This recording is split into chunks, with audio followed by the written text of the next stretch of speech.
ప్రార్థన చేసుకున్నాం. అందరూ కూడా దేవుని స్తుతించండి. ప్రతి ఒక్కరు కూడా ఆయన చేసిన మేలును బట్టి, ఆయన చేసిన ఉపకారాలను బట్టి ప్రభువా ఇప్పటి వరకు నాయన సజీవ లెక్కలో ఉంచావు అంటే నీ కృప, నీ దయ, నీ కనికరం అవి లేకుండా ప్రభువా ఈరోజు నేను సజీవ లెక్కలో ఉండగలిగేదాన్ని కాదు నాయన. నువ్వు నన్ను ఎంతగానో ప్రేమించావు. నువ్వు కనికరించిన దేవుడివి, కృప చూపించిన దేవుడివి. ఈ లోకంలో ఎంతోమంది ఉన్నారు ప్రభా, నిన్ను ఎరుగని వారు ఉన్నారు, నిన్ను ప్రేమించని వారు ఎంతోమంది ఉన్నారు. కానీ మేము మంచివారు అని మాకు ఇంత గొప్ప ధన్యత ఇవ్వలేదు.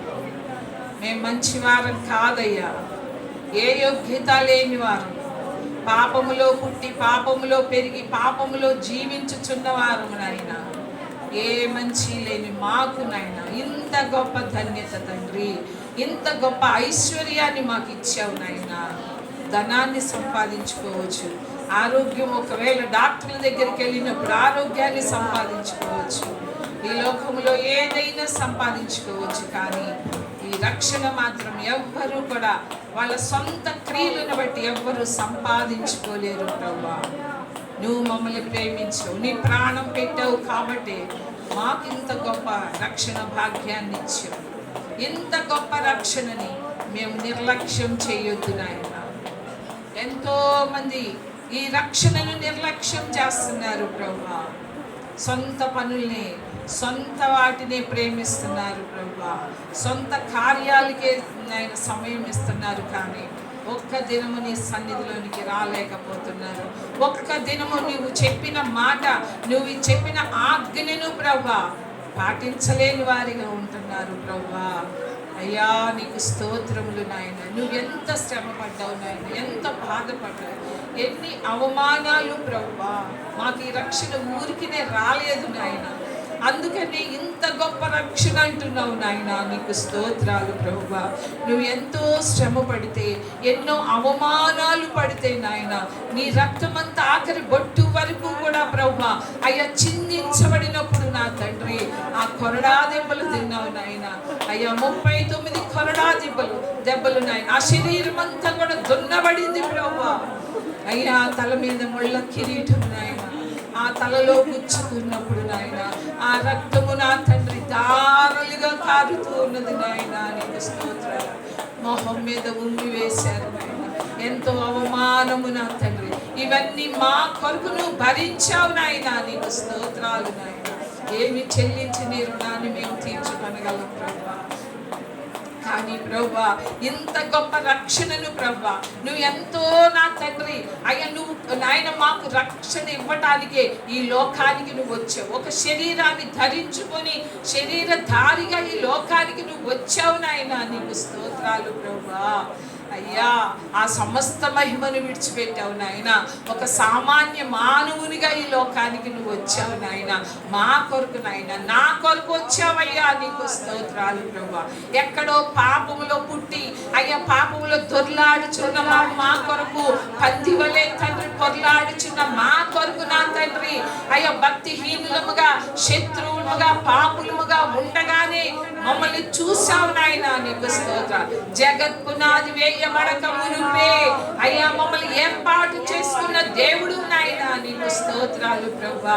అంతగా ప్రేమించి మా పట్ల ఒక ఉద్దేశాన్ని కలిగి, ఒక ప్రణాళిక కలిగిన తండ్రి నువ్వు ఈ లోకానికి వచ్చినప్పుడు నాయన అయ్యా ఎంతో మంది నిర్లక్ష్యం చేస్తున్నారు నాయన. నీ సన్నిధికి రావటానికి నిర్లక్ష్యం చేస్తున్నారు ప్రభా. అయ్యా నిన్ను ప్రేమించలేని వారిగా ఉంటున్నారు ప్రభా. దేనిని ప్రేమిస్తున్నారు? నువ్వు చెప్పావు నాయన, మొట్టమొదట నిన్ను ప్రేమించమని, పూర్ణ హృదయంతో ప్రేమించమంటున్నావు నాయన. ఆ హృదయంలో దేనికి చోటు ఉండకూడదు అంటున్నావు నాయన. నీకు స్తోత్రం. లోకమునైనను లోకంలో ఉన్న వాటినైనను మీరు ప్రేమించొద్దు అంటున్నావు నాయన. కానీ మొట్టమొదట మేము దేనికి ప్రాధాన్యత ఇస్తున్నాము అయ్యా? నీ సన్నిధికి ఇవ్వటం లేదు నాయన. పరిశుద్ధ దినానికి మేము ఇవ్వటం లేదు ప్రభువా. అయ్యా నీ ఆజ్ఞలను అనుసరించటం లేదు ప్రభువా. నీ సన్నిధిలో కూడుకోమంటున్నావు, భక్తుల్ని సమాజంగా కూడుకోమంటున్నావు, నిన్ను మహిమపరచమంటున్నావు నాయన. నిన్ను మహిమపరచటానికే మమ్మల్ని కన్నావు నాయన. నీకు స్తోత్రాలు ప్రభా. మమ్మల్ని సృష్టించిన దేవుడివి నాయన. నీ కృపా మహిమకు కీర్తి కలుగునట్లు నాయన మమ్మల్ని ఎన్నుకున్నావు నాయన. నీకు వందనాలు, స్తోత్రములు. మమ్మల్ని దత్తపుత్రులుగా చేసుకున్న దేవుడివి. యోగ్యత లేకపోయినా తండ్రి అయ్యా మమ్మల్ని నీ కుమారుడు ద్వారా దత్తపుత్రులుగా చేసుకున్నావు నాయన. అయ్యా నీకు వందనాలు నాయన. ఇవేమీ కూడా అర్థము కాని స్థితిలో ఉంటున్నారు ప్రభా. అయ్యా నిన్ను ప్రేమించలేని స్థితిలో ఉంటున్నారు ప్రభా. నిన్ను మహిమపరచలేకపోతున్నారు నాయన. మా ద్వారా ఒక్క సాక్ష్యం కూడా మా ఇరుగు పొరుగు వారు చెప్పలేకపోతున్నారు నాయన. ఎన్ని శ్రమలు వచ్చినా, ఎన్ని వచ్చినా, ఎన్ని సమస్యలున్నా ఆదివారం వీళ్ళు చర్చికి మానేయరు అనే సాక్ష్యాన్ని మేము పొందుకోలేకపోతున్నాం. అయ్యా నిన్ను ప్రేమించలేని జీవితాలు అయినప్పటికీ నాయన నువ్వు మమ్మల్ని ప్రేమిస్తున్నావు దేవా. అయ్యా దానిని బట్టి నీకే కృతజ్ఞతాస్తుతులు. అయ్యా మేము ఎలా ఉన్నా ప్రభువా మాకు ఎన్నో మేలు చేస్తున్నావు, ఎన్నో ఉపకారాలు చేస్తున్నావు నాయన. ఇవన్నీ కూడా ప్రభువా అందుకని నాయన ఏమి తిందుమో, ఏమి త్రాగుదుమో, ఏమి ధరించుకుందుమో అని వాటి గురించి మీరు ఆలోచించవద్దు, వాటి గురించి మీరు ఏమాత్రం చింతించొద్దు అంటున్నావు. మీరు భయపడవద్దు అంటున్నావు నాయన, కలవరపడవద్దు అంటున్నావు నాయన. కానీ మేము అన్ని భూ సంబంధమైన వాటి కొరకే కలవరం నాయన, మాలో భయము నాయన. నీకు స్తోత్రములు నాయన. అయ్యా అయ్యా ఈ రక్షణని ఎక్కడ పోగొట్టుకుంటామో అని ఓ ప్రభువా జాగ్రత్తగా చూసుకోమంటున్నావు నాయన. కానీ ఎంతో మందికి నిర్లక్ష్యము నాయన. అయ్యా నాయన మమ్మల్ని క్షమించు నాయన. నువ్వు క్షమించే దేవుడు అయ్యా, క్షమించటానికి సిద్ధ మనసు కలిగిన దేవుడివి. నీ కోపం నిమిషకాలమే కానీ నీ దయమాయుష్కాలం అంతా ఉంటుందని చెప్పిన దేవుడు తండ్రి. నువ్వెన్నడు విడువవు ఎడబాయనని చెప్పిన దేవుడు తండ్రి. అయ్యా తల్లి మర్చినా నేను మిమ్మల్ని మరువును అని చెప్పిన దేవుడు. తల్లిదండ్రుల కంటే ఎక్కువగా మమ్మల్ని ప్రేమించిన దేవుడు అయ్యా, ఆదరించిన దేవుడు అయ్యా, మమ్మల్ని బలపరిచిన దేవుడు తండ్రి. నీకు స్తోత్రం. పడిపోయినప్పుడు లేవనెత్తిన దేవుడు అయ్యా, నీకు వందనాలు.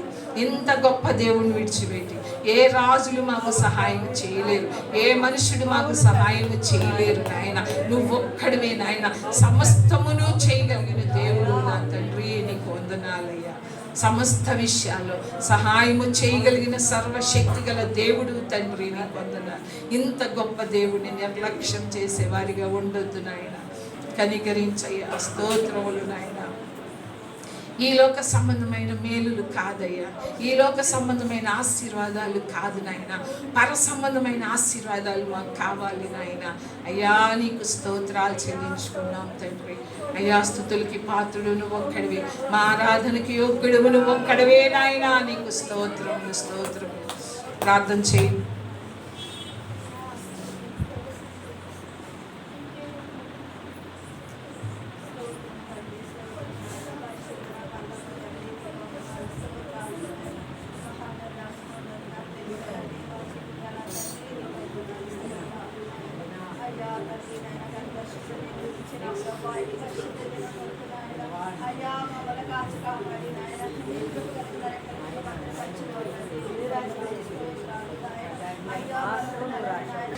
నా విషయమై సంతోషింపనీయగా నీవు నన్ను ఉద్ధరించి ఉన్నావు.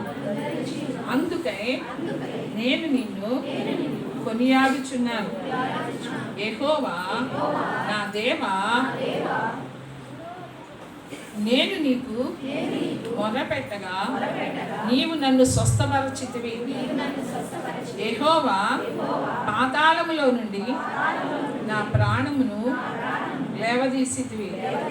నేను గోతిలోనికి దిగకుండా నీవు నన్ను బ్రతికించితివి. యెహోవా భక్తులారా ఆయనను కీర్తించుడి.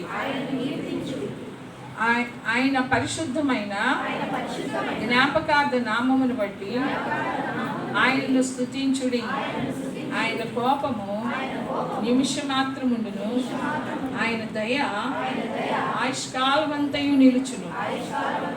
సాయంకాలమున ఏడ్పు వచ్చి రాత్రి ఉండినను ఉదయమున సంతోషము కలుగును.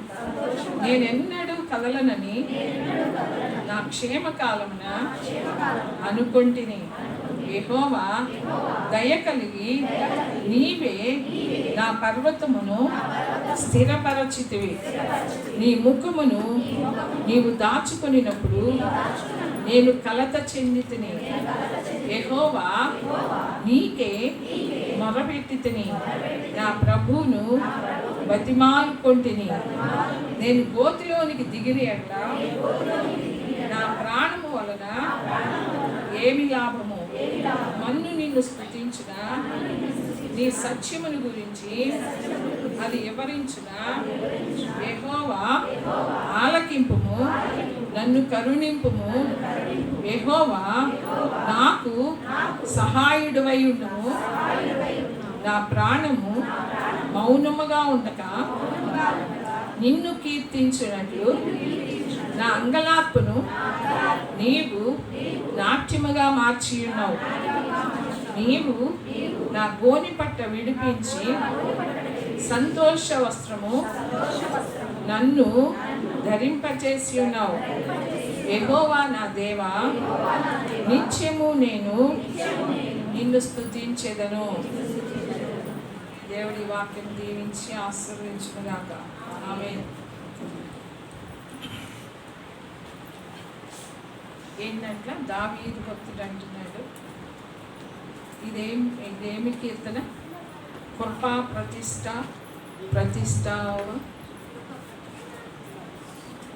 ప్రతిష్టావన గానం. కృపా ప్రతిష్టావన గానం, అదే కృప. ఇక్కడ 3వ వచనంలో ఏమంటుందంటే, పాతాళములో నుండి నా ప్రాణమును లేవదీసితివి. నేను గోతిలోనికి దిగకుండా నీవు నన్ను బ్రతికించితివి. కింద 8వ వచనంలో, యెహోవా నీకే మొరపెట్టుకుని నా ప్రభువును బతిమాలుకొంటిని. నేను గోతిలోనికి దిగిన ఎడల నా ప్రాణం వలన ఏమి లాభము? మన్ను నిన్ను స్తుతించిన నీ సత్యమును గురించి అది వివరించిన. ఆలకించయ్యా, నన్ను కరుణించు, నాకు సహాయుడమై ఉండుము. ఎవరిని ఆధారం చేసుకోవాలో, ఎవరి దగ్గర ప్రార్థన చేస్తే ఎవరు కరుణిస్తారో, ఎవరు కనికరిస్తారో, ఎవరు సహాయం చేస్తారో అన్నీ కూడా దావీదు భక్తుడికి బాగా తెలుసు. హల్లెలూయా. దావీదు, ఎందుకంటే నా హృదయానుసారం అంటే దేవుని యొక్క హృదయాన్ని ఎరిగిన దావీదుకు తెలుసు ఎలా కరుణిస్తాడో, ఎలా ప్రార్థన చేస్తే, ఏమి చేస్తే నా ప్రార్థన వింటాడని. అందుకనే నా ప్రాణము మౌనముగా ఉండక నిన్ను కీర్తించున్నట్లు నా అంగలార్పును నీవు నాట్యముగా మార్చి ఉన్నావు. అంగలార్పు అంటే ఆ దుఃఖాన్ని, ఆ ఏడుపును నాట్యముగా మార్చే దేవుడు. మనం కనుక ప్రార్థన చేస్తే, నిజముగా మనము మొరపెట్టినప్పుడు, నిజముగా మనం ఆయన సహాయాన్ని కోరుకున్నప్పుడు, నిజముగా ఆయన దగ్గరికి వెళ్ళి మనం మొరపెట్టినప్పుడు తప్పకుండా ఆయన మన అంగలార్పుని ఏం చేస్తాడు? నాట్యముగా మార్చి. హల్లెలూయా. నాట్యముగా మారుస్తాడు. ఆయన నమ్మదగిన దేవుడు. మనం నమ్మదగిన వాళ్ళం కాదు, ఎప్పటికీ నమ్మదగిన వాళ్ళం కాదు. ఎందుకంటే ఈరోజు నేను చేస్తాను, నూతన సంవత్సరంలో ఎన్నో నిబంధనలు చేసుకుంటాం, ఎన్నో తీర్మానాలు చేసుకుంటాం. మీరు ఒక్కసారి ఆలోచించి, ఏ తీర్మానాన్ని నువ్వు కరెక్ట్గా పాటించావు? నువ్వు దేవుడితో ఎన్నో నిబంధనలు చేసుకున్నావు, ఒక్కటన్నా నువ్వు పాటించావా? మనం ఏం చేస్తాం?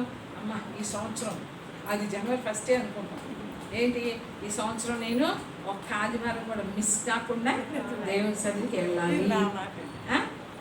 లేకుంటే రోజుకు 3 సార్లు ప్రార్థన చేయాలి, బుధవారాలు ఉండాలి ఉపవాసాలు, శుక్రవారాలు ఉండాలి, ఈ పిల్లల కొరకు ఆదివారం ఉండాలి. ఇలా నిబంధనలు చేసుకుంటూ ఉంటాం. చేసుకున్నారా ఎవరన్నా? కొత్త సంవత్సరాలు ఎవరు ఏమి నిబంధనలు చేసుకోలేదా? చేసుకున్నారా?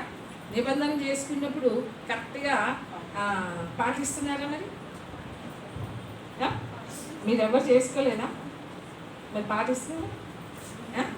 ఎందుకంటే దేవుడు మనకిచ్చిన మాటను బట్టి ఆయన నమ్మకస్తుడు, ఆయన తప్పకుండా సహాయం చేస్తాడు. ఆయన నమ్మదగిన దేవుడు. మనం నమ్మదగిన వారం కాకపోయినప్పటికీ ఆయన ఎప్పటికీ కూడా నమ్మదగిన దేవుడు. ఆయన మాట ఇచ్చి నెరవేర్చే దేవుడు. హల్లెలూయా. ఆయన వాగ్దానములు నెరవేర్చే దేవుడు. కానీ మనం మాత్రం ఈరోజు చెప్తే 10 రోజులకి అంతే సర్దుతాం. మనం నమ్మదగిన వాళ్ళం కాదు. దేవుడికి ఎన్నోసార్లు మాట ఇచ్చాం, ఎన్నోసార్లు వాగ్దానం చేస్తుంటాం, ఎన్నోసార్లు తీర్మానం చేసుకొని ఉంటాం. కానీ ఏ ఒక్కటి కూడా మనము దాన్ని పాటించి ఉండము అని మనకి తెలుసు. కానీ ఇక్కడ దేవుడు అంటున్నాడు, నువ్వు నిజంగా మొరపెట్టు, నీ అంగలార్పును నేను నాట్యముగా మారుస్తాను. అది దేవుడు అబద్ధం చెప్తాడా? ఆయన ఎప్పటికీ ఆయన సత్యవంతుడు. అబద్ధికుడెవడు? సైతాను. ఇంకా నీవు నా గోని పట్ట విడిపించి సంతోష వస్త్రము నన్ను ధరింపచేసి ఉన్నావు. అంటే గోని పట్ట దేనికి సాదృశ్యం? ఉపవాసాలు దేనికి ఉంటాం? మీరు అందరూ ఇటు చూడండి అమ్మా, అటు మంచినీళ్ళు చెప్తున్నాడు, ఇటు చూడండి. మన బతుకులు అంతే. ఏదేమన్నా కనపడితే చాలు గమానే వెళ్ళిపోతాయి అటు చూపులంతా, తిప్పేస్తాం. కానీ దేవుని వైపు మన చెవులు ఉన్నాయా? దేవుని వైపు మన ఆత్మీయ దృష్టి, కళ్ళు చూడటం కాదు, ఆత్మీయ దృష్టి, ఆత్మ నేత్రాలు ఉండాలి, ఆత్మ చెవులు కూడా ఉండాలి. హల్లెలూయా. మనం ఇంట్రెస్ట్గా ఉంటే కనుక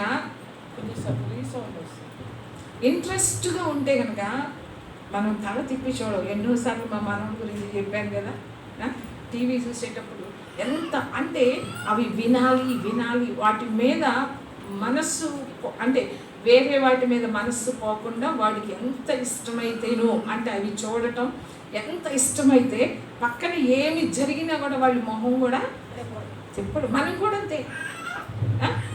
సీరియల్స్ చూసేటప్పుడు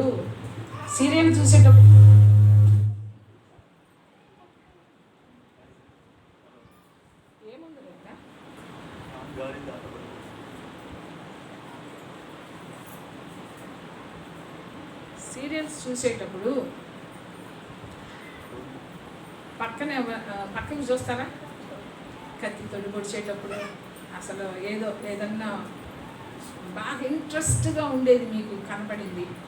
పక్కన పాలు పొంగిపోయినా, అన్నం మాడిపోయినా, ఆ పక్క వాళ్ళు ఎంత పిలుస్తున్నా కూడా మన చెవులోకి పోతాయా? చెవుల్లోకి అని. ఎందుకు? దాని మీద అంత మనస్సు పెట్టి చూస్తున్నావు. ఏం పెట్టి చూస్తున్నావు? మనస్సు దేని మీద ఉంటుంది నీది? దాని మీద మనస్సు ఉంది. మనస్సు పెట్టి చూస్తున్నావు కాబట్టి పక్కన ఎన్ని ఉంటున్నా కూడా, ఏమి జరుగుతున్నా కూడా నీకు పట్టించుకో. కానీ ఇక్కడ మనస్సు పెట్టి నువ్వు వింటలేదు. మనస్సు పెట్టి వింటలేదంటే దాని మీద నీకు ఇంట్రెస్ట్ లేదు. ఆ వాక్యం వినాలని దేవుడు ఈరోజు నాతో ఏం మాట్లాడతాడు, ఏ మాట ద్వారా నన్ను బలపరుస్తాడు, ఏ మాట ద్వారా నన్ను ఆదరిస్తాడు, నన్ను లేవనెత్తుతాడు, ఏ వాక్యం ద్వారా, ఏ మాట ద్వారా నన్ను బ్రతికిస్తాడు అని ఆ మనస్సు పెట్టం. కాబట్టి మనం ఏం చేస్తాము? అటు ఇటు చూస్తాము. మీకు అర్థమై ఉంటుంది, మీకు బాగా అర్థమై ఉంటుంది. ఎందుకంటే సీరియల్స్ చూస్తారు కాబట్టి, టీవీలు చూస్తారు కాబట్టి అందరికీ అర్థము అవుతుంది. అంటే వాక్యం మీరు వింటలేదంటే ఒకటే గుర్తుపెట్టుకోండి, మీకు వినే మనస్సు లేదు. దేవుడు ఏం మాట్లాడతాడా అని వినే మనస్సు లేదు కాబట్టి వినరు. కాబట్టి ఈరోజు చెప్పేది మీరు జాగ్రత్తగా వినకపోతే మీకు అస్సలు అర్థం కాదు. ఆ వాక్యం మీకు అస్సలు అర్థం కాదు. అరే ఫ్యాన్ పెట్టలేదు కదా, నేను అటు పెట్టలేదుగా. ఇందా ఫ్యాన్ అన్నావు, ఇంతకుముందు ఫ్యానా?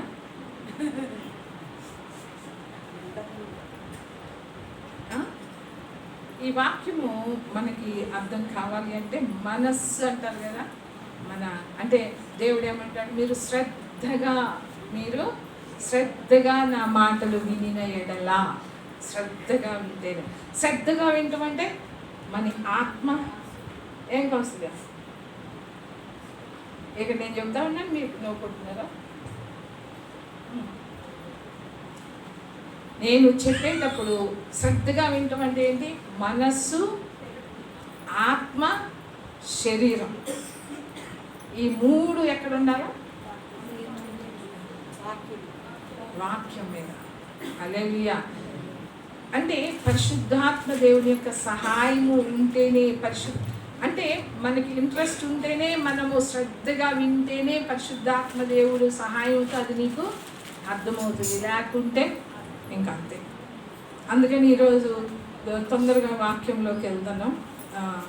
ఎఫ్సీలకు రాసిన పత్రిక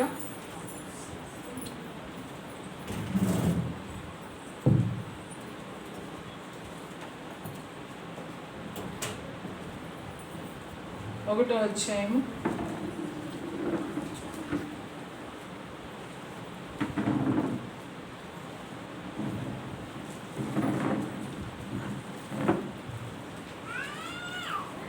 4వ వచనం, 4 నుంచి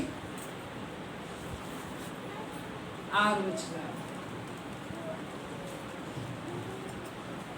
ఎట్లనగా తన ప్రియుని యందు తాను ఉచితముగా మనకు అనుగ్రహించిన తన కృపా మహిమకు కీర్తి కలుగునట్లు తన చిత్త ప్రకారమైన దయా సంకల్పము చొప్పున యేసుక్రీస్తు ద్వారా తనకు కుమారులనుగా స్వీకరించుటకై మనలను ముందుగా తన కోసము నిర్ణయించుకొని మనము తన ఎదుట పరిశుద్ధులమును నిర్దోషులమునై ఉండవలనని జగత్తు పునాది వేయబడక మునిపే ప్రేమ చేత ఆయన క్రీస్తులో మనలను ఏర్పరచుకొనెను. హల్లెలూయా. దీంట్లో చాలా విషయాలు ఉన్నాయి. నేను ఒక్క విషయం చెప్తా, మిగతా విషయాలు కూడా చెప్తాను. కానీ ఇది దేవునికి సంఘం పట్ల ఉన్న ప్రణాళిక ఏంటి, ఆయన ఉద్దేశం ఏంటి? దేవునికి సంఘం పట్ల, సంఘం అంటే ఎవరమే? మనమే. మన పట్ల ఆయన ప్రణాళిక ఏంటి, ఆయన ఉద్దేశం ఏమై ఉన్నది సంఘం పట్ల? ఎప్పుడు అసలు దేవుడు మనల్ని ఏర్పాటు చేసుకున్నాడు? మనందరికీ తెలుసు కదా, జగత్ పునాది వేయబడక మునుపే మనల్ని చూడండి, జగత్ పునాది వేయబడక మునిపే ప్రేమ చేత, దేని చేత? ప్రేమ చేత ఆయన క్రీస్తులో మనలను ఏర్పరచుకున్నాడు. అంటే ఏర్పాటు చేసుకున్నాడు, అంటే ఎన్నుకున్నాడు. ఏంటంట ఎన్నుకోవటం అంటే ఏంటి? మీరు ఎమ్మెల్యేని, ఎంపీని ఎన్నుకుంటారు కదా, ఎన్నుకుంటారా? ఓట్లేసి వార్డ్ మెంబర్స్ని కానీ ఎన్నుకోవటం, ఏర్పాటు చేసుకోవటం. ఇక్కడ ప్రేమ చేత ఆయన క్రీస్తులో మనలను ఏర్పాటు చేసుకున్నాడు, ఎన్నుకున్నాడు. సంఘములో ఉన్న వాళ్ళని ఆయన, అమ్మా ఏంటో నిద్రలేకపోతున్నారు, ఇంకా స్టార్ట్ చేయలేదు. ఏర్పాటు చేసుకున్నాడు అంటే మనల్ని ఎన్నుకున్నాడు. అయితే ఎవరిని ఎన్నుకున్నాడు, ఎవరిని ఏర్పాటు చేసుకున్నాడు? సంఘానికి వచ్చే వాళ్ళందరినా? సంఘానికి వచ్చే వాళ్ళందరినా కాదు. మీరు జాగ్రత్తగా వినండి. అందుకని ఎన్నో ఉపమానాలు చెప్పాడు ప్రభు. బుద్ధిగల కన్యకలు సంఘంలో ఎవరుంటారు? బుద్ధిగల కన్యకలు ఉంటారు, బుద్ధి లేని కన్యకలు ఉంటారు, గురుగులు ఉంటాయి, గోధుమలు ఉంటాయి, మేకలు ఉంటాయి, గొర్రెలు ఉంటాయి, మంచి చేపలు ఉంటాయి, చెడ్డ చేపలు. సంఘమే మళ్ళీ సంఘముల్లోనే. అయితే దేవుడు తాను ఎవరిని ఏర్పాటు చేసుకున్నాడు? ఎవరినైతే ప్రభువుతను ఏర్పాటు చేసుకున్నాడో వాళ్ళకి ఎప్పటికీ రక్షణ పోదు, ఎప్పటికీ కూడా. అంటే రక్షణ ఒకసారి పొందితే పోదు. ఎప్పుడు పోదు అంటే నిజముగా నువ్వు రక్షణ పొందితే, నిజముగా నువ్వు రక్షించబడితే ఆ రక్షణ ఎప్పటికీ కూడా. హల్లెలూయా. కానీ నువ్వు రక్షించబడ్డావో లేదో. అయితే దీనికి అనుగుణముగా ఒక వాక్యం ఉంటుంది చూడండి. రోమా పత్రిక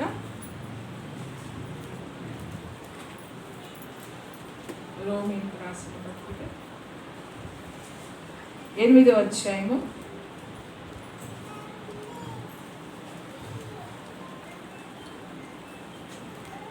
29వ వచనం.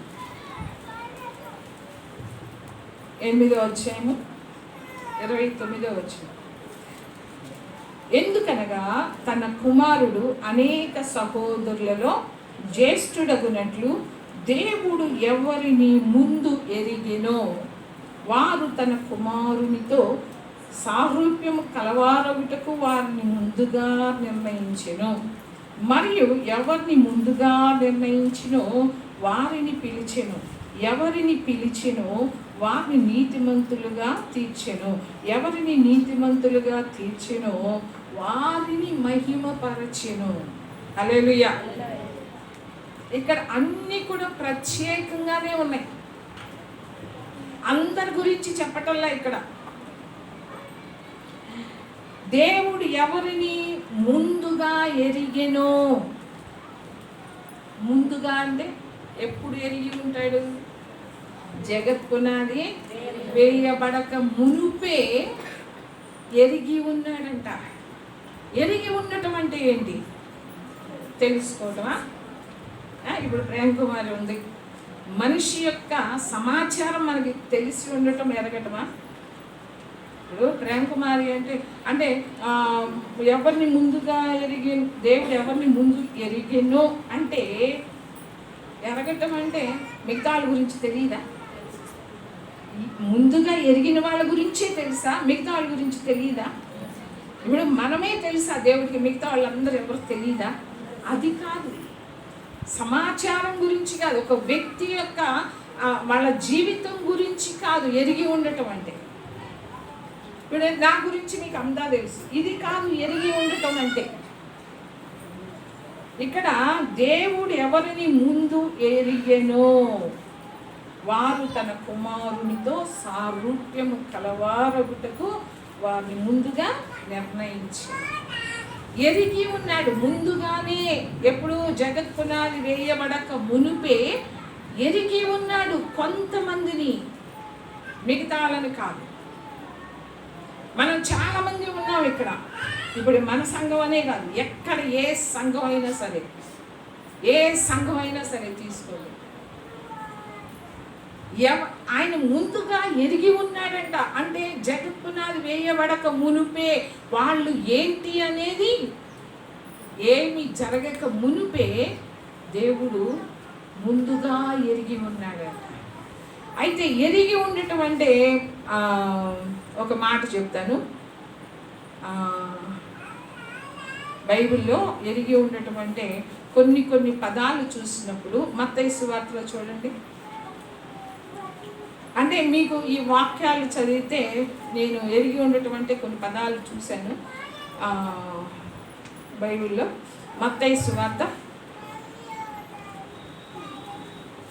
ఎరిగి ఉండటం అంటే మన వాక్యం కనుక చదివితే ఎరిగి ఉండటం అంటే ఏంటో మనకి వాక్యము ద్వారానే మనకి అర్థమవుతుంది. 25వ వచనం మత్తయి సువార్త 1వ అధ్యాయము 25వ వచనం. ఆమె కుమారుని కనువరకు ఆమెను ఎరుగకుండెను. హల్లెలూయా. ఇక్కడ ఆమె కుమారుని కనే వరకు కూడా యోసేపు అంట ఆమెను ఎరుగకుండెను. అంటే యోసేపుకి తెలియదా మరియ గురించి?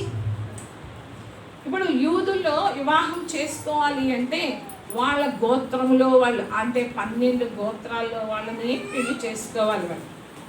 వాళ్ళు వివాహం చేసుకోవాలనుకున్నప్పుడు వాళ్ళు ఏంటి అనే సమాచారం మొత్తం వాళ్ళకి తెలుసు. ఫలానా వాళ్ళ అమ్మాయి ఏంటి, ఫలానా వాళ్ళ అబ్బాయి ఏంటి అనేది వాళ్ళకి అన్నీ కూడా ఆ సమాచారం వాళ్ళందరికీ తెలుసు. తెలిసిన తర్వాతనే వాళ్ళు వివాహం చేసుకుంటారు. ఆ 12 గోత్రాల వాళ్ళు యోసేపుకి తెలీదా మరియ ఎలాంటిదో, ఏ గోత్రమో ఏంటి అనేది? ఆమె గురించి అంతా కూడా యోసేపుకి తెలుసు. కానీ ఇక్కడ ఏమంటున్నాడు, ఆమె కుమారుని కనువరకు ఆమెను ఎరుగకుండెను. ఎరుగకుండెను అంటే తెలియకుండెనా? ఎరుగకుండెను అంటే అంతే కదా, తెలియదు. ఎరగదు అంటే తెలియదనే కదా. కానీ దాని మీనింగ్, దాని అర్థం అది కాదు. ఇక్కడ దేవుడు అంటే వాళ్ళ యొక్క ఏమంటారంటే భార్యాభర్తల యొక్క సంబంధం, వాళ్ళ మధ్య ఉన్న ప్రేమ, దాని గురించి ఇంకా ఎరగలేదు. అంటే ఎరిగి ఉండటం అంటే దాన్ని లాస్ట్లో చెప్తారు, దాని అర్థం మీరే చెప్తారు నాకు, నేను ఇప్పుడు చెప్పను.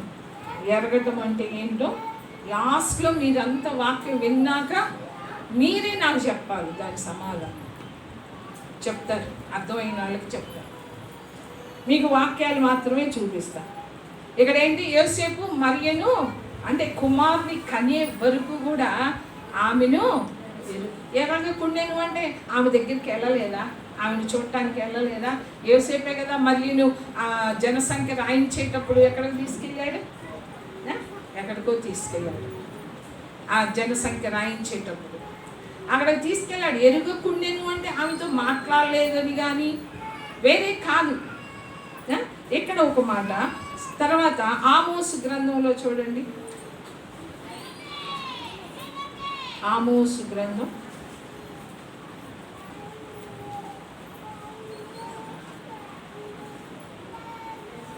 తెలుసా ఎక్కడుందో మీకు? 756వ పేజీ, 2వ వచనం.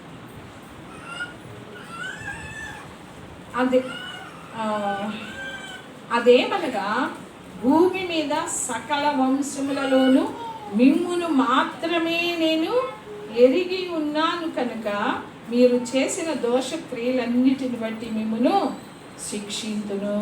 హల్లెలూయా. ఇక్కడ ఏంటంట, భూమి మీద సకల వంశములలోనూ మిమ్మును మాత్రమే నేను ఎరిగి ఉన్నాను అంటే ఏంటి? మిగతా వాళ్ళు వంశస్థులు ఎవరు తెలియదనే. ఇప్పుడు ఇశ్రాయేలు ప్రజలతో దేవుడు చెప్తున్నాడు, భూమి మీద సకల వంశములలోనూ ఎన్నో వంశాలు ఉన్నాయి.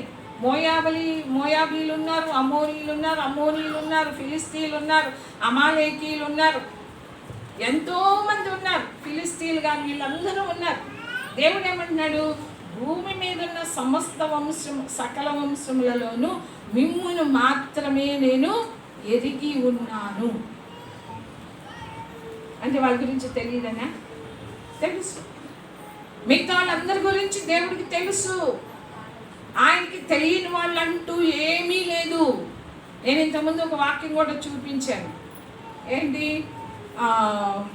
ఒక మాట చదువుతాను. హెబ్రీలకు రాసిన పత్రిక అనుకుంటా, హెబ్రీలకు రాసిన పత్రికలో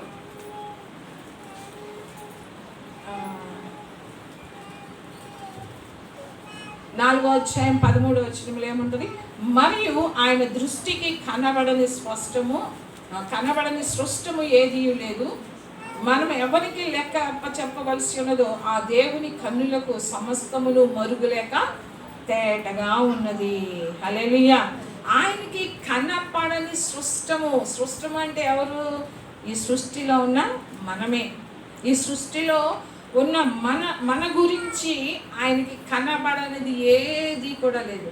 నువ్వు నేను ఏం చేస్తున్నావు, మనం ఎలాంటి స్థలాలకు వెళ్తున్నాం, ఎవరి దగ్గర ఎలా మాట్లాడుతున్నాం, మన హృదయంలో ఎలాంటి ఈర్ష్యలు ఉన్నాయి, అసూయలు ఉన్నాయి, ద్వేషాలు ఉన్నాయి, దయ్యాళితనము ఉన్నది, ఎలాంటి స్వభావం కలిగి ఉన్నామో ఆ సమస్తమును కూడా ఎరిగిన దేవుడు ఆయన. రేపు తీర్పు తీర్చేటప్పుడు ఆయన తీర్పు తీర్చాలి అంటే వాళ్ళు చేసినవన్నీ కూడా ఎరిగి ఉండాలి, తెలిసి ఉండాలి కదా. తెలియకపోతే తీర్పు తీరుస్తాడు ఆ దేవుడు. అంటే ఆయనకి కనబడని సృష్టం ఏది కూడా లేదు. మనం అందుకని దావీదు భక్తుడు అన్నాడు, నేను కూర్చోవటం నీకు తెలుసు, నేను లేవటం నీకు తెలుసు, నేను పడుకోవటం నీకు తెలుసు, సమస్తము తెలుసు ఆయనకి. నువ్వు ఏ స్థలంలో ఉండి ఎలాంటి పనులు చేస్తున్నావో దేవుడికి తెలీదా? మరి చేస్తున్నాము అంటే ఏంటి కారణం ఏంటి? ఆయన చూడటం లేదనా, లేకుంటే చూసినా ఏం చేస్తాడులేనా? నువ్వు ఇరుగు పొరుగు వాళ్ళని నువ్వు దూషిస్తున్నావు అంటే, నువ్వు కొట్లాట్లు పెట్టుకుంటున్నావు అంటే ఆయన చూడటం లేదనా, లేకుంటే చూసినా ఏం చెయ్యలేనా? ఏ ఉద్దేశంతో మనము ఉంటున్నాము? ఆయనకి కనబడని సృష్టము ఏదీ లేదు. మనము ఎవరికి లెక్క అప్ప చెప్పాలో, నువ్వు నేను అందరం కూడా నీ ప్రతి దానికి కూడా లెక్క చెప్పాలి. నీ ఆలోచన ఏంటి, నీ ఉద్దేశాలు ఏంటి, నీ నిర్ణయాలు ఏంటి, దేవుని సన్నిధికి నువ్వు ఎలా వస్తున్నావు, ఎందుకు వస్తున్నావు, ఏ ఉద్దేశంతో వస్తున్నావు అన్నీ కూడా ఆయనకి తెలుసు. ఆయనకి లెక్క అప్ప చెప్పాలి. నువ్వు నమ్మినా నమ్మకపోయినా, నువ్వు దేవుని నమ్మినా నమ్మనాలని కూడా లెక్క అడుగుతానా లేదా? మనల్నేనా అడిగేది? అందరినీ. హల్లెలూయా. ఆ భయం అన్నిటికీ తెలియదని, దేవుని ముందు నిలబడవలసి వస్తుందని అన్నిటికీ తెలియదు. ఆయన ధవళ సింహాసనం మీద నిలబడవలసి వస్తుందని వాడికి తెలియదు. కానీ నీకు నాకు తెలుసు. ఏం తెలుసు? అమ్మో, నేను చేసే ప్రతి దానికి ఒక రోజున నేను లెక్క అప్ప చెప్పాలి, నేను లెక్క అప్ప చెప్పాలి దేవునికి అని భయం మనలో ఉంటుందా? ఇక్కడ ఏమంటున్నాడు దేవుడు? భూమి మీద సకల వంశములలోనూ మిమ్మును మాత్రమే నేను ఎరిగి ఉన్నాను. మిగతా ఎరిగి లేదా? అందరూ తెలుసు. ఎరిగి ఉండటం అంటే వేరు. మిమ్మును అంటే ఎవరితో? ఇశ్రాయేలు ప్రజలతో చెప్తున్నాడు, మిమ్మును మాత్రమే నేను ఎరిగి ఉన్నాను. అక్కడ ఏమంటున్నాడు? యోసేపు విషయంలో ఆమెను అతను ఎరుగకుండెను. ఆమె కుమారుని కనే వరకు కూడా ఆమెను ఎరుగకుండెను. హల్లెలూయా. అయితే ఇంకొక మాట చూద్దాం. ద్వితీయోపదేశ కాండం చూడండి.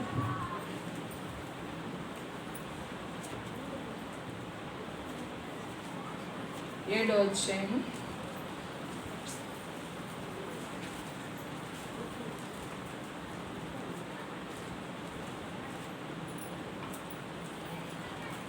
8వ వచనం.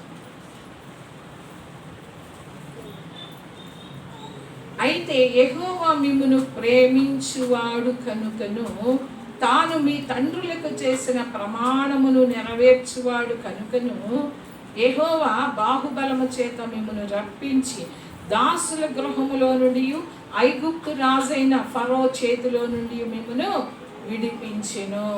హల్లెలూయా. ఎందుకు విడిపించాడు అంటే అక్కడ దేవుడే చెప్తున్నాడు, యెహోవా మిమ్మును ప్రేమించువాడు గనుక.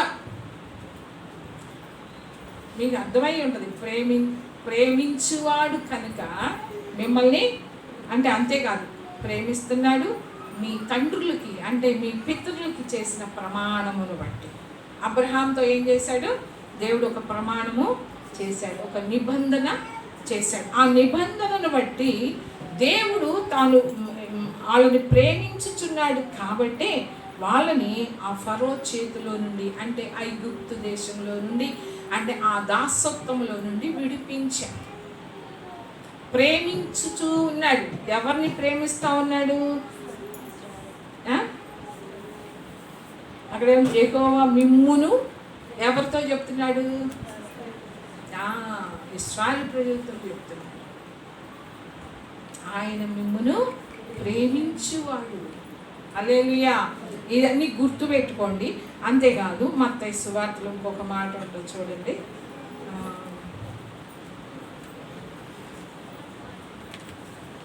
7వ అధ్యాయంలో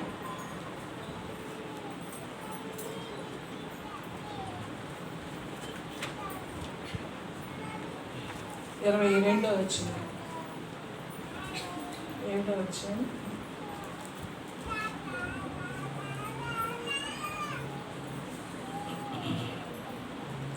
22. ఆ దినమందు అనేకులు నన్ను చూసి, ప్రభువా ప్రభువా, మేము నీ నామమున ప్రవచించలేదా? నీ నామమున దెయ్యములు వెళ్ళగొట్టలేదా? నీ నామమున అనేకమైన అద్భుతములు చేయలేదా అని చెప్పుదురు. అప్పుడు నేను మిమ్మును ఎన్నడను ఎరుగను, అక్రమము చేయవారులారా నా యొద్ద నుండి పొందని వారితో చెప్పుదు. అంటే వాళ్ళ గురించి తెలియదా దేవుడికి? నేను మిమ్మల్ని ఎప్పుడు ఎరగను అంటున్నాడు. చూడండి, నేను మిమ్మును ఎన్నడను ఎరగను అంటే దాని అర్థం ఏంటి చెప్పండి? దేవుడు ఏమంటున్నాడు? నేను మిమ్మల్ని ఎన్నడను ఎరగను అంటున్నాడు. దాని అర్థం ఏంటి? ఎవరిని గురించి అంటున్నాడు అన్నమాట? ఆయన పేరుతోనే అద్భుతాలు చేస్తున్నారు, యేసు నామములోనే ప్రవచనాలు చెప్తున్నారు, యేసు నామములోనే దయ్యాలను వెళ్ళగొడుతున్నారు, యేసు నామములోనే అద్భుతాలు ఇవన్నీ చేస్తూ ఉన్నారు. మరి అలాంటి వాళ్ళను, యేసు నామములో చేసే వాళ్ళని దేవుడు ఏమంటున్నాడు? నేను మిమ్మల్ని ఎన్నడను అంటే వాళ్ళ గురించి తెలియదా? వాళ్ళ గురించి తెలియదనా దాని అర్థం? నేను మిమ్మల్ని ఎన్నడను ఎరగను. మనని గురించి కూడా దేవుడు ఒకవేళ ఆ మాట అంటే ప్రార్థన చేస్తూ ఉండొచ్చు, కన్నీరు కారుస్తూ ఉండొచ్చు, ఉపవాసాలు ఉండొచ్చు. వాళ్ళు అద్భుతాలే చేశారంట, మనం ఇంకా అవి కూడా చేయలేం కదా. వాళ్ళకి అద్భుతాలు చేశారు, దెయ్యాన్ని ఎలగొట్టారు, ఎన్నో కార్యాలు చేశారు. అలాంటి వాళ్ళని నేను మిమ్మను ఎరుగును, ఎన్నడూ ఎరగను, ఎన్నడు ఎప్పటికీ నేను మిమ్మల్ని ఎరుగను అంటున్నాడు. చేయొచ్చు, మనం అందరం ప్రార్థనలు చేయొచ్చు, ఉపవాసాలు ఉండొచ్చు, కన్నీరు కార్చొచ్చు, మొరపెట్టవచ్చు. కానీ ఆయన కనుక మనల్ని ఎరగను అంటే ఏంటి మన పరిస్థితి? ఎరగను అంటే నీ గురించి నాకు తెలియదనే, ప్రభువుకి మనందరి గురించి తెలియదనా దాని అర్థం? చెప్పండి, తెలీదా? నీ గురించి నా గురించి. ఇందాక దేవుడు ఏమన్నా, ఇందాక వాక్యంలో ఏముంది? సమస్తము ఆయన కన్నులకి తేటగా, ఆయనకి కనబడని సృష్టము ఏది కూడా లేదు అని. మరి ఇక్కడ ఎందుకు మిమ్మల్ని నేను ఎరగను అంటున్నాడు? దేవుడి పేరుతోటి అద్భుతాలు చేసే వాళ్ళని నేను మిమ్మల్ని ఎన్నడూ ఎరగనని చెప్తున్నాడు. అక్రమము చేయువారులారా, వాళ్ళు ఏం చేసేవాళ్ళంట? అద్భుతాలు చేసినా, ఆశ్చర్యకార్యాలు చేసినా వాళ్ళు ఎవరంట? అక్రమము చేసి.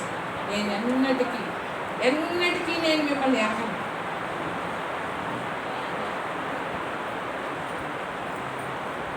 మనకి బుద్ధిగల కన్నికలు, బుద్ధి లేని కన్నికలో కూడా మనకి అదే మాట ఉంటుంది కదా. చూడండి 25 అధ్యాయము, మత్తయి సువార్త 25 అధ్యాయంలో. అంటే ఇక్కడ ఒక మాట గుర్తుపెట్టుకోండి, నిన్ను నేను ఎన్నడూ ఎరగను అంటే జగత్పునాది వేయబడక మునుపే నేను నిన్ను ఎన్నడూ ఎరగనని చెప్తున్నాను. జగత్పునాది వేయబడక మునుపే కొంతమందిని ఏం చేశారు? దేవుడు ఏర్పాటు చేసుకున్నాడు, కొంతమందిని ఎన్నుకున్నాడు, కొంతమందిని ఏర్పాటు చేసుకున్నాడు, కొంతమందిని మనం అనుకోవచ్చు అదేంటి దేవుడు లోకమును ఎంతో ప్రేమించినను కదా. దానికి అర్థం కూడా చెప్తాను. దేవుడు ప్రేమించాడు, అందరినీ ప్రేమించాడు, ఆయన పక్షపాతి కానే కాదు. జగత్పునాది వేయబడక మునుపే దేవుడు అంటున్నాడు నిన్ను నేను ఎరుగను అంటున్నాడు.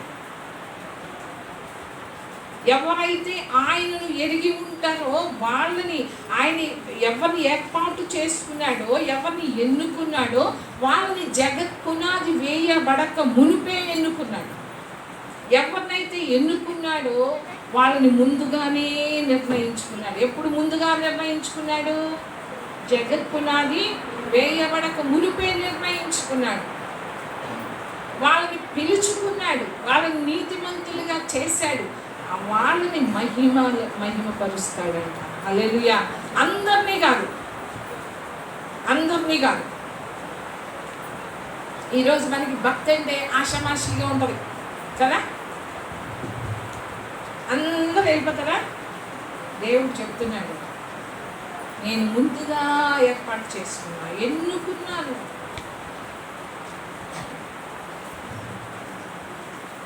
అంటే జగత్ పునాది వేయబడక మునుపే అని మనము అర్థం చేసుకోవాలి. ఏం చెప్పాను ఇప్పుడు నేను?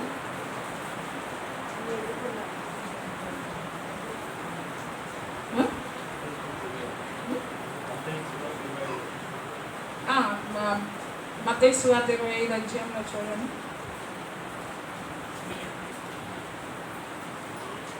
12వ వచనం, 11 నుంచి చదువుదాం. అంతటా తలుపు వేయబడిను. ఆ తరువాత తక్కిన కన్యకలు వచ్చి, అయ్యా అయ్యా మాకు తలుపు తీయమని అడుగుగా, అతడు మిమ్మును ఎరుగునని మీతో నిశ్చయముగా చెప్పుచున్నాను నేను. హల్లెలూయా. ఏమన్నాడు? మిగతా 5 తెలియదా దేవుడికి? వాళ్ళ గురించి తెలియదా? వాళ్ళ గురించి సమాచారం ఎక్కడా కూడా దేవుడికి రాలేదా? దేవుడికి తెలుసు. అందరి గురించి సమాచారం గురించి కాదు ఇక్కడ. ఎన్నుకున్నాడు అంటే ఒక వ్యక్తిని ముందుగా జగత్ పునాది వేయబడక మునుపే ఎన్నుకున్నాడు. ఆ ముందుగా ఎన్నుకున్నాడు. ఆ ఎన్నుకున్న వాళ్ళనే ముందుగా వాళ్ళని చెప్తాను చూడండి ఇక్కడ. అతడు మిమ్మును ఎరుగునని మీతో నిశ్చయముగా చెప్పుచున్నాను. నిశ్చయంగా. అక్కడేమో ఏమన్నాడు? మిమ్మల్ని నేను ఎరుగునన్నాడు. మత్తయి సువార్త 7వ అధ్యాయంలో ఏమన్నాడు? నేను మిమ్మల్ని ఎన్నడూ ఎరుగునన్నాడు. ఇక్కడ కూడా ఏమన్నాడు? మిమ్మల్ని ఎరుగునని మీతో నిశ్చయముగా చెప్తున్నా. వాళ్ళు ఏమన్నారు? ప్రభువా ప్రభువా అంటే తెలిసిన వాళ్ళే. ప్రభు అని ఎవరు పిలుస్తారు చెప్పండి? ప్రభు అని ఎవరు పిలుస్తారు? తెలిసిన వాళ్ళే. వాళ్ళ చేతుల్లో కూడా ఏముంది? దివిటీలు ఉన్నాయి. దివిటీలు అంటే మన బుధవారం చెప్పాను. దివిటీలు అంటే ఏంటి? వెలుగు. వెలుగు అంటే ఏంటి? వాక్యం. నీ వాక్యము నా పాదములకు దీపమై ఉన్నది, నా త్రోవలకు అది. అంటే దివిటీలు అంటే ఏంటి? వాక్యం. 10 మంది చేతుల్లో కూడా ఏముంది? వాక్యం ఉందా లేదా? ఇప్పుడు మన అందరి చేతుల్లో కూడా ఏముంది? అందరి చేతుల్లో ఉంటుంది వాక్యం. అందరం బైబిల్ తీసుకొని దేవుని సన్నిధికి వస్తాం. అందరికీ తెలుసు వాక్యం. వింటున్నాం వాక్యం. బుద్ధి కలిగిన కన్యకల చేతుల్లో ఉన్నాయి దివిటీలు. బుద్ధి లేని కన్యకల చేతుల్లో కూడా ఏమున్నాయి? దివిటీలు. హల్లెలూయా. అందుకని ఇక్కడ వాక్యము తెలిసి ఉన్నది కదా. బుద్ధి లేని కన్యకల చేతుల్లో దివిటీలు ఉన్నాయి. వాక్యము తెలుసు వాళ్ళకి. కానీ దేవుడు ఏమంటున్నాడు? నేను మిమ్మల్ని ఎరగనని నిశ్చయముగా. ఇక కొంచెం కూడా సందు లేదు. అంటే ఏంటి? ఖచ్చితంగా నిశ్చయముగా నేను చెప్తున్నా, మీరెవరో నేను ఎరుగను. ఎరుగను అంటే మాట వేరు. సమాచారం అంటే ఒక మనిషి గురించి తెలియటం కాదు. ఒక మనిషి యొక్క సమాచారం గురించి తెలియటం కాదు ఎరగటం అంటే. మీకు ఇంకా చూపిస్తా. కొరింథీయులకు రాసిన మొదటి పత్రిక చూడండి. కొరింథీయులకు రాసిన మొదటి పత్రిక 8వ అధ్యాయం.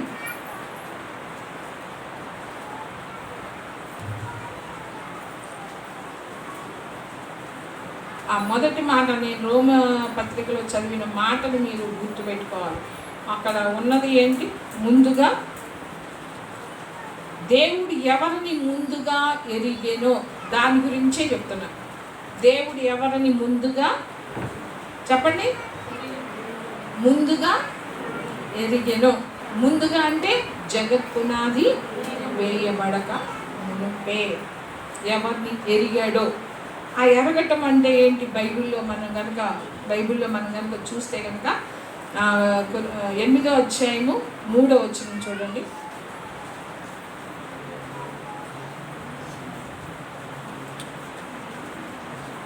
చదవాలి అందరూ, చదువు వచ్చిన వాళ్ళు అందరూ చదవండి, పెద్దగా చదవండి. ఒక్కళ్ళ మాట కూడా వినపడలేదు నాకు. అందరూ ఒక్కసారి చదవండి, చదువు వచ్చిన వాళ్ళందరూ.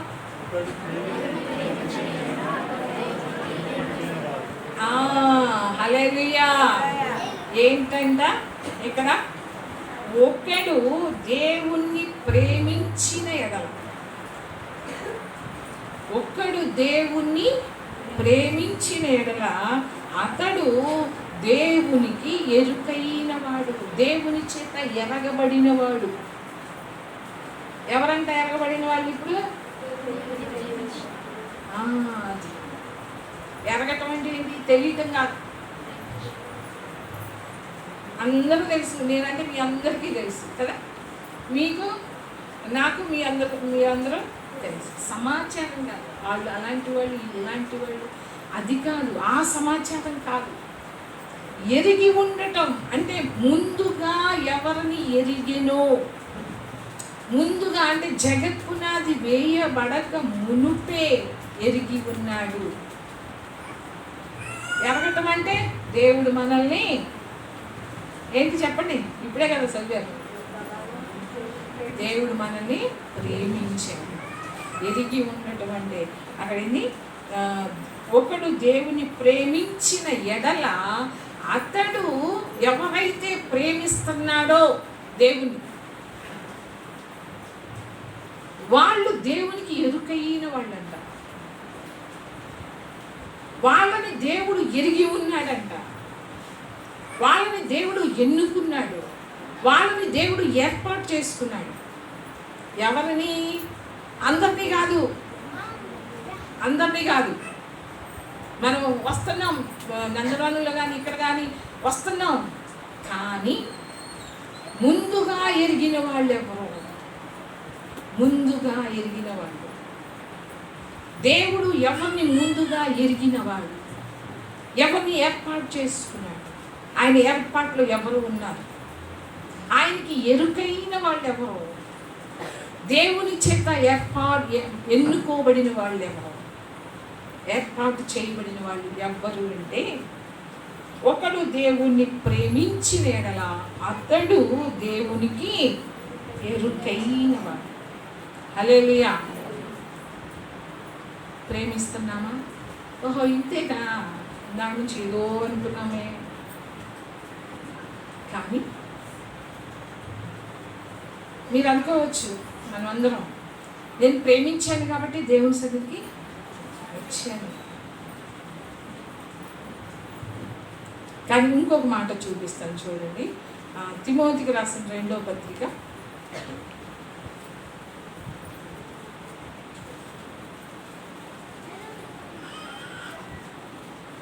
2వ అధ్యాయము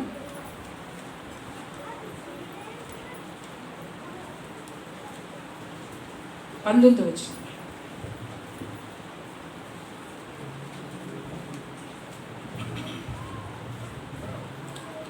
అయినను దేవుని యొక్క స్థిరమైన పునాది నిలకడగా ఉన్నది, ప్రభు తన వారిని ఎరుగును అనునదియు, ప్రభు నామమును ఒప్పుకొను ప్రతివాడును దుర్నీతి నుండి తొలగిపోవలను అనునదియు దానికి ముద్రగా ఉన్నది. ఆయన వేసిన దేవుని యొక్క స్థిరమైన పునాది నిలకడగా ఉన్నది. ఎవరు ఆ పునాది మీద అంటే ఇక్కడ ప్రభు తనవారిని ఎరుగునండి. ఎవరు తనవారు? ఇందాక చెప్పింది ఏంటి? దేవుని చేత ఎరగబడిన వారు. ఎవరు దేవుని చేత ఎరగబడిన వారు? దేవుని ప్రేమించేవాళ్ళు, దేవుని చేత ఎరగబడిన వాళ్ళు. ఇక్కడ దేవుడు ఏమంటున్నాడంటే, ప్రభువు తనవారు ఎవరో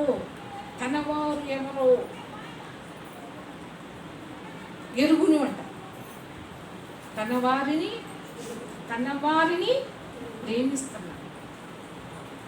ప్రభు తన వారిని ఏం చేస్తున్నాడు? ఎరగటం అంటే ఏంటి? ప్రేమించటం. ప్రభువుకి తెలుసు, ముందుగానే తెలుసు, ముందుగానే ప్రేమించాడంట దేవుడు. ప్రభువుకి తన వాళ్ళు ఎవరో తెలుసు. అలాగనే ఇంకో చోట కూడా ఉంటుంది చూడండి.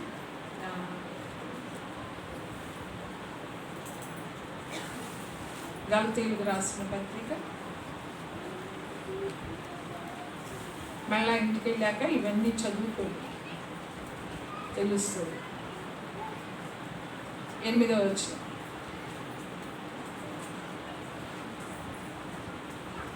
ఆ కాలమందైతే మీరు దేవుణ్ణి ఎరుగని వారై నిజమునకు దేవుళ్ళు కాని వారికి దాసులై ఉంటేని గాని ఇప్పుడు మీరు దేవునిని ఎరిగిన వారును మరి విశేషముగా దేవుని చేత ఎరుగబడిన వారునై ఉన్నారు. హల్లెలూయా. ఏంటంట? అర్థమవుతుందా నేను చెప్పేది? అర్థమవుతుందా? అర్థం కావట్లేదా? ఏం అర్థమవుతుందా? అర్థం కావట్లేదు కదా? స్తోత్రం. ఏం ఆనందం? అర్థమవుతుందా?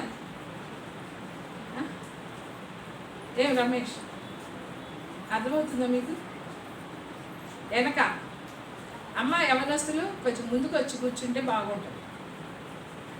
వెనక చిన్నపిల్లలు ఉంటారు, కొంచెం అల్లరి చేస్తూ ఉంటారు. ఏమి వింటారు మీరు? వాక్యం వెనకే కూర్చుంటారు, ముందు ఖాళీ ఉన్నారు. అర్థమవుతుందా నేను చెప్పేది? కొంతమందికి బెక్కు మొహాలు వేసుకొని నేను చూస్తాను, అర్థం కానట్లుగా పెట్టేస్తాను. ఏం చెప్పాలి నేను?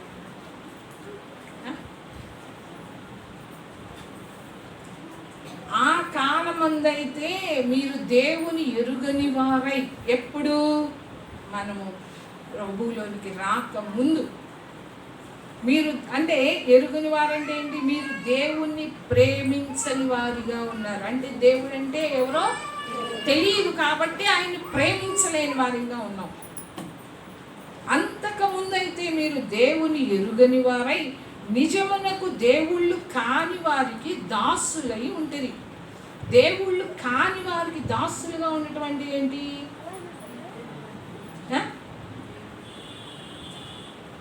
వాటికి పూజలు చేయటమే కావచ్చు, లేకుంటే పాపమే కావచ్చు, పాపానికి దాసులుగా ఉండటమే కావచ్చు.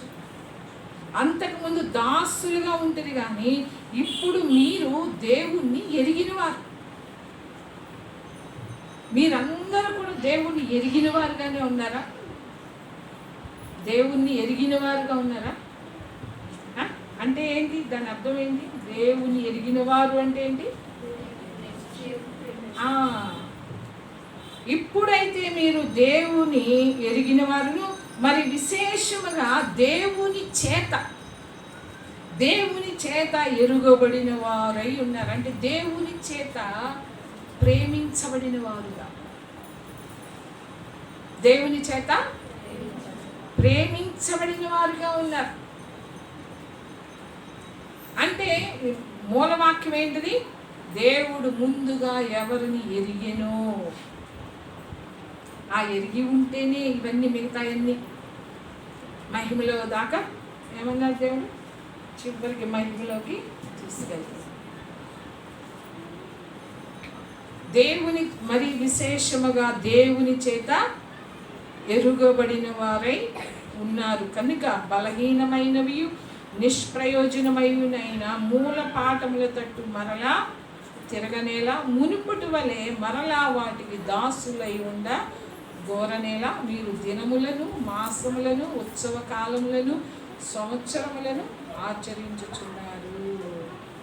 మీ విషయమై నేను పడిన కష్టము వ్యర్థమైపోవునేమో అని మిమ్మును గురించి భయపడుచు ఉన్నాడు. హల్లెలూయా. పౌలు భక్తుడు ఆ సంఘం గురించి చెప్తున్నాడు. నేను పడిన కష్టం నశించిపోయే ఆత్మల గురించి, ఎక్కడో విగ్రహారాధనలో ఉన్న వాళ్ళ గురించి, ఇంతకుముందు దేవుణ్ణి ప్రేమించిన వాళ్ళు, అంటే దేవుడు అంటే ఎవరో తెలియని వాళ్ళు, వాళ్ళ విషయంలో ఆయన పడిన కష్టము వ్యర్థమైపోతుందేమో అని చెప్పి. ఎందుకు వ్యర్థమైపోతుంది? మళ్ళీ వీళ్ళు దేనికి వెళ్ళిపోతున్నారు? వెనకటి మూల పాఠముల తట్టే అలా తిరుగుతున్నారు. మూల పాఠముల తట్టు అంటే ఏంటి? దినములు, మాసాలు, ఉత్సవాలు, మంచి రోజు ఏంటి, చెడ్డ రోజు ఏంటి, ముహూర్తాలు పెట్టించుకుంటారు. చూస్తున్నారా మంచి రోజులు? దేవుడు స్పష్టంగా చెప్తున్నాడు ఏంటి? మునుపటి వలె మరలా వాటికి దాసులై ఉండగోరనేలా, మళ్ళా వాటికి దాసులుగా ఉంటున్నారు. మూలపాఠముల తట్టు తిరగనేలా. ఏంటి ఆ మూలపాఠములు అంటే? మళ్ళీ దినములని, మంచి దినాలని, మాసములని, మాసాలు కూడా ఈ మాసం మంచిది కాదు, ఆ మాసం ఆషాఢ మాసం, శ్రావణ మాసం, ఆషాఢ మాసంలో పెళ్ళిళ్ళు చేయొద్దని పాటిస్తున్నారు కదా. పాటించటం లేదా? పాటిస్తున్నారా? అమావాస్య ఈరోజు అసలు శుక్రవారం, నేను డబ్బులు, మంగళవారం కూడా డబ్బులు, అవునా కాదా? ఇంకా మనసులో ఉన్నాయా లేవా? లేవా? లేవా? శుక్రవారం డబ్బులు ఇస్తారా అందరికీ? ఓ, మంగళవారం కూడా ఇస్తారా అందరూ? ఇస్తారా అందరూ? అదిగో మంగమ్మ చెబుతుంది బాగుంది. కొంతమంది ఉంటారు, లేకుంటే దేవుడు చెప్పడు. కొంతమంది ఉంటారు మంచి రోజులు చూసేవాళ్ళు. మంచి రోజులు చూడటం లేదు. అమావాస్య రోజు బయలుదేరుతావా? చెప్పండి. పోనీలే, శుక్రవారాలు, మంగళవారాలు మీరు డబ్బులే ఇవ్వండి అంటారు. మరి మంచి రోజులు చూస్తున్నారా? అమ్మో ఇవాళ అమావాస్య, మా పిల్లల్ని పంపించాం, వాళ్ళని తీసుకురాము. లేవా? ఉన్నాయి. ఎందుకు అబద్ధాలు చెబుతున్నారు? అందరి గురించి కొంతమంది చేస్తున్నారు. ఇంకా జాగ్రత్త, నీవు దేవుని చేత ఇరుగబడిన వారిగా ఉండవు. అలాంటి దేవుడు ఎవరిని ముందుగా ఎరిగెనో, జగత్ పునాది వేయబడక మునుపే తన వారిని ఎరిగి ఉన్నాడంట. ప్రభు తన వారిని ఎరుగును. తన వారు ఎవరో వాళ్ళని ముందుగానే తన వారిని ఎరుగును అంటే చూడండి. అందుకని సంవత్సరములను ఆచరించుచున్నారు. నేను ఎంత చెప్పాను, నేను మీ కొరకు పడిన కష్టమంతా ఏమైపోతుందంట?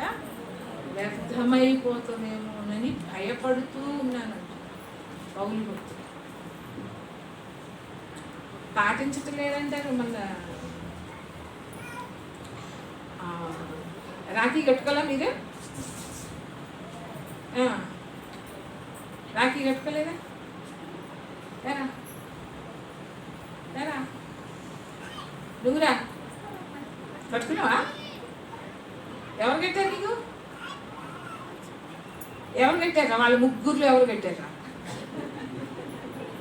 ముగ్గురు ఇక్కడే ఉండరు. ఎవరు కట్టారు? ముగ్గురు కట్టారా? ముగ్గురు కట్టారా?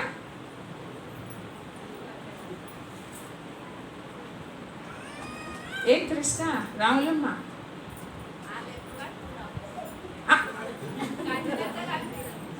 అందుకని ఇక్కడ వాక్యం ఏముందంటే, ఆ కాలం అందైతే మీరు దేవుడు అంటే ఎవరో తెలియని వారిగా ఉన్నారు. ఆ కాలం ఏ కాలం? మీరు ప్రభువు దగ్గరికి రాకముందు ఆ కాలంలో మీరు దేవుడిని అంటే ఎవరో తెలియదు. అందుకని ఆ మాసాలు చూస్తారు, దినాలు చూస్తారు, ఉత్సవాలను చూస్తారు, సంవత్సరాలని చూస్తారు. ఇప్పుడు నేను పడిన కష్టం అంతా కూడా వ్యర్థమైపోతుంది అంటున్నాడు. ఎందుకు పౌలు భక్తుడు అలా అంటున్నాడు అంటే, మళ్ళీ మీరు ఎక్కడికి వెళ్తున్నారు? మూల పాఠముల తట్టే మళ్ళా వాటికి మీరు దాసులుగా ఉంటున్నారు అంటున్నారు.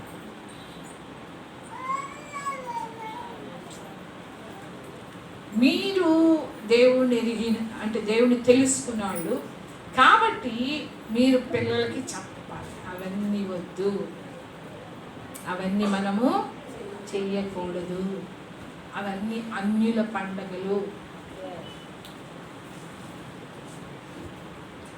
అందుకని పౌలు భక్తుడు అన్నాడు, అయ్యో నేను ఇప్పటి వరకు ఈ సంఘం కొరకు నేను పడిన కష్టమంతా కూడా వ్యర్థమైపోతుందేమోనని ఒక భయం వచ్చేసింది పౌలు భక్తుడు. హల్లెలూయా. ఇప్పటికీ కూడా దేవుడు అందుకని అంటాడు, నేను ముందుగానే ఎరిగి ఉన్నాను అంట. కొంతమంది, అందరినీ కాదు. ఆదివారం అంటే ఫంక్షన్లకు వెళ్ళే వాళ్ళు ఉన్నారు. ఏది దేవుని సన్నిధిని విడిచిపెట్టి ఫంక్షన్లని వెళ్ళే వాళ్ళు ఉన్నారు. ఆదివారము పనులు చేసుకుంటూ రాని వాళ్ళు ఉన్నారు. ఆదివారమే బంధువుల ఇంట్లో ఏదన్నా జరిగితే ఆదివారము వెళ్ళిపోయే వాళ్ళుగా ఉన్నారు. అందుకని దేవుడు అంటున్నాడు, ఎరుగని వారు ఎరిగిన వారు ఎవరంటే నన్ను ప్రేమించే వాళ్ళే నన్ను ఎరిగిన వారు. ప్రేమించ నువ్వు దేవుణ్ణి ప్రేమిస్తే మొట్టమొదటి ఎవరికి ఇస్తావు ప్రాధాన్యత? మనుషులకి ఇస్తావా?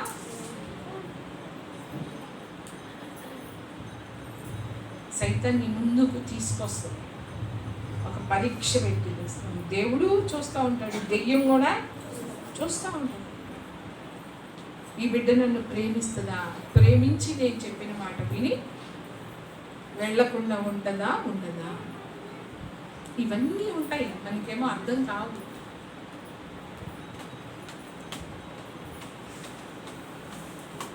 దేవుని చేత ఎరగబడిన వారిగా ఉండాలి, అంటే దేవుని చేత ప్రేమించబడిన వారిగా ఉండాలి.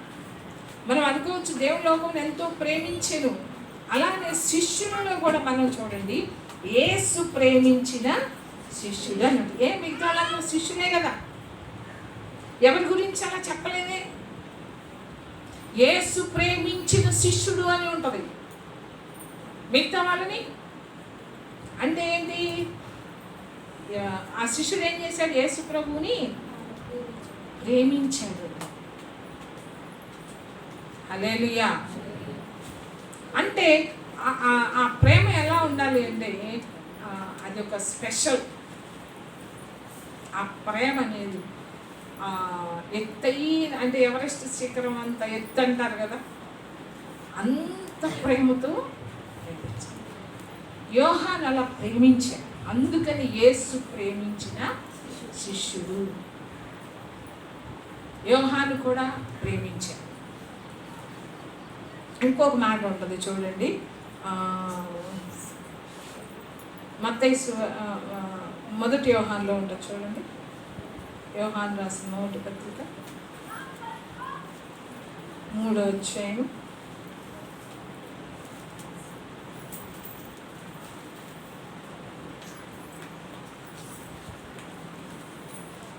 1వ వచనం.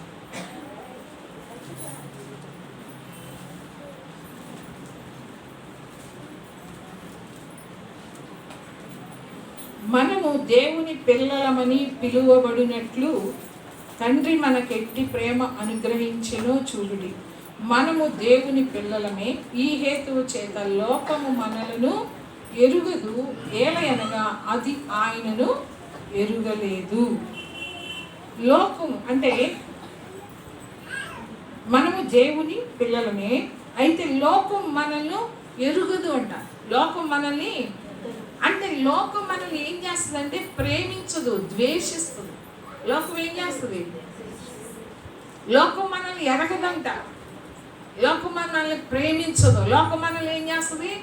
ద్వేషిస్తుంది. ద్వేషించబడుతున్నారా? ఇప్పుడు మీరు ద్వేషించబడుతున్నారా? ద్వేషించబడ్డలా. యేసు ప్రభు ఎలాగూ ద్వేషించబడ్డాడో మనము కూడా అలాగూ ద్వేషించబడాలి. ఎప్పుడు ద్వేషించబడతావు?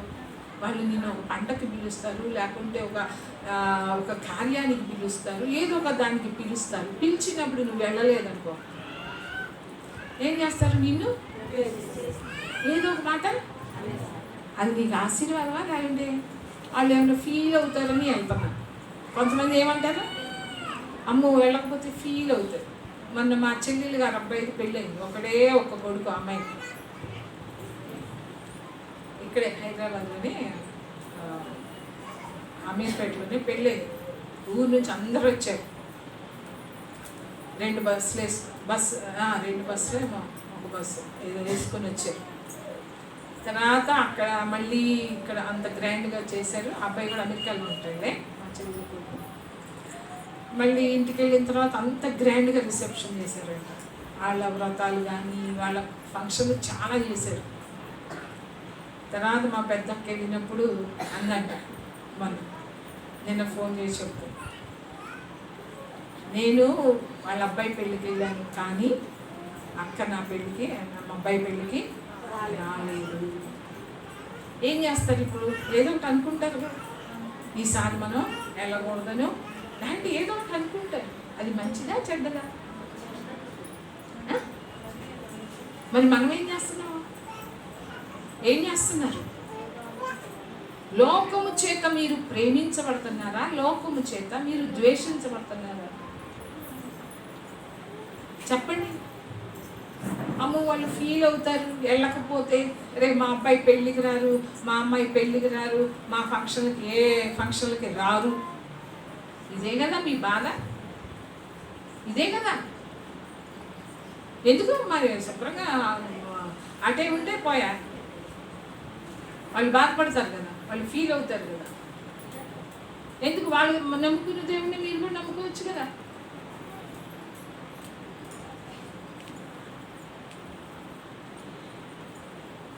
లోకము మనలను ఎరుగదు, అంటే మనల్ని ప్రేమించదు. ఏలయనగా అది ఆయనను ఎరుగలేదు. ఎవరిని ప్రేమించలేదు లోకము? దేవుణ్ణి ప్రేమించగలేదు. హల్లెలూయా. లోకం మిమ్మల్ని ద్వేషిస్తుందా? మీరు ధన్యులు. లోకం మిమ్మల్ని ప్రేమిస్తుందా? దేవుని ప్రేమ మరి దొరుకుతుందో లేదో తెలియదు. దేవుని చేత ఎరగబడిన వారిగా ఉంటామో ఉండమో తెలియదు నాకు. అలాగే మత్తయి సువార్తలో చూడండి, మత్తయి సువార్త 11వ అధ్యాయం. గొర్రెల గురించి మనందరికీ తెలుసు కదా.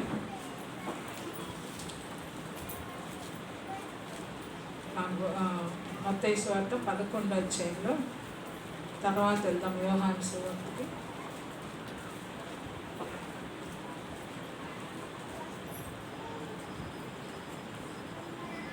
27వ వచనం.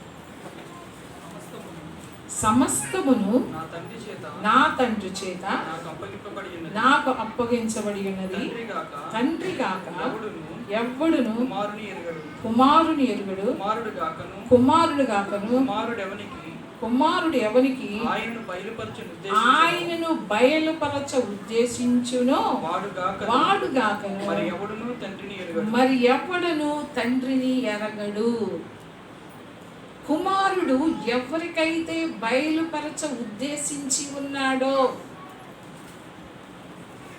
వాళ్ళు తప్ప ఎవ్వడు కూడా తండ్రిని ఎరుగడు. తండ్రి గాక ఎవడును కుమారుని ఎరుగుడు, కుమారుడు గాకను కుమారుడు ఎవనికి ఆయనను బయలుపరచ ఉద్దేశించునో వాడు గాకను మరి ఎవడని తండ్రిని ఎరుగుడు. ఇంకో మాట దీనికి సంబంధించింది. యోహాను సువార్తలో చూడండి, ఇంకా బాగా అర్థమవుతుంది. 10వ అధ్యాయం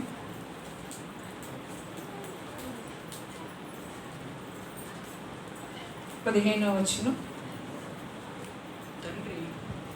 తండ్రి నన్ను ఎలాగును ఎరుగునో నేను తండ్రిని ఎలాగు ఎరుగుదునో అలాగే నేను నా గొర్రెలను ఎరుగుదును, నా గొర్రెలు నన్ను ఎరుగును, మరియు గొర్రెల కొరకు నా ప్రాణము పెట్టుచున్నాను. హల్లెలూయా. ఏంటంట ఇక్కడ?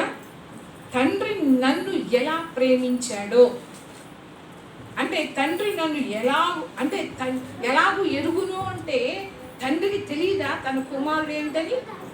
కుమారుడికి తెలియదా తన తండ్రి ఏంటనేది? నేను అందుకని చెప్తున్నా, ఎరిగి ఉండటం అంటే వేరు. ఇక్కడ ఏమని ఉంది? తండ్రి నన్ను ఎలాగూ ఎరిగినో, తండ్రి నన్ను ఎలాగూ ఎరిగినో ఎలాగునో ఎరుగునో, నేను తండ్రిని ఎలాగూ ఎరుగుదునో.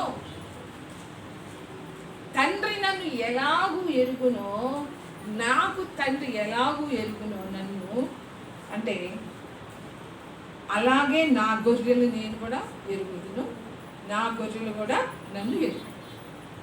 ఇప్పుడు తండ్రి కుమారుడు ఎలా ప్రేమిస్తున్నాడో, కుమారుడు తండ్రిని ఎలా ప్రేమిస్తున్నాడో, అలాగనే కుమారుడు తన గొర్రెలను, నా గొర్రెలు, అన్నిటి గురించి కాదు, నా గొర్రెలు ఏంటో నేను ఎరుగుదు.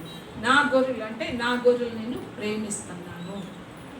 నా గొర్రెల గురించి నాకు తెలుసు. నా గొర్రెలను ఎలా ప్రేమిస్తున్నాయో నాకు తెలుసు. నా గొర్రెలు ఎరుగుదును, నా గొర్రెలు నన్ను ఎరుగును.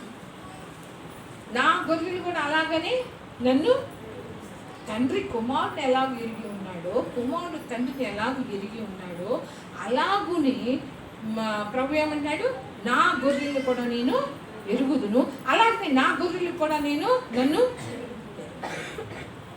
అర్థమైందా? అర్థం కాలేదా? ఏంటి?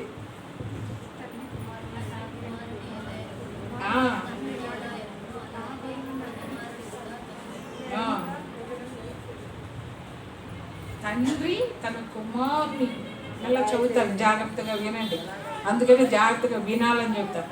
తండ్రి నన్ను ఎలాగూ ఎరుగునో అంటే ఎలాగూ ప్రేమించినో. ఎరగటం అంటే ఏమని చెప్పాను? తండ్రి నన్ను ఎలాగును ప్రేమించినో అంటే ఎలాగు ఎరుగునో, నేను తండ్రిని ఎలాగూ ఎరుగుదునో. నేను తండ్రిని ఎలాగూ ప్రేమిస్తున్నానో అలాగనే ఏమంటున్నాడు? నేను కూడా నా గొర్రెల్ని ప్రేమిస్తున్నాను.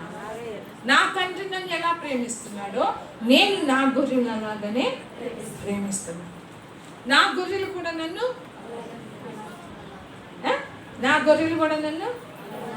అలాగనే.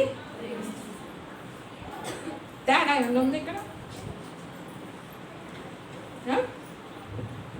మరి ముందుగా ఎరిగి ఉన్నాడంట, జగత్పునాది వేయబడక మునుపే ఎరిగి ఉన్నాడంట తన గొర్రెలు ఎవరో, నన్ను ప్రేమించేవాళ్ళు ఎవరో. ఎవరిని ముందుగా ఎరిగి ఉన్నాడో అంటే, ముందుగా అంటే జగత్పునాది వేయబడక మునుపే వాళ్ళని ఎరిగి ఉన్నాడు, అంటే వాళ్ళని ప్రేమిస్తాను. అంటే అందరిని ప్రేమించటం లేదని కాదు, అందరినీ ప్రేమిస్తున్నాడు దేవుడు. కానీ ఆ బుద్ధి లేని కన్నికలు కూడా ప్రేమించాడు దేవుడు.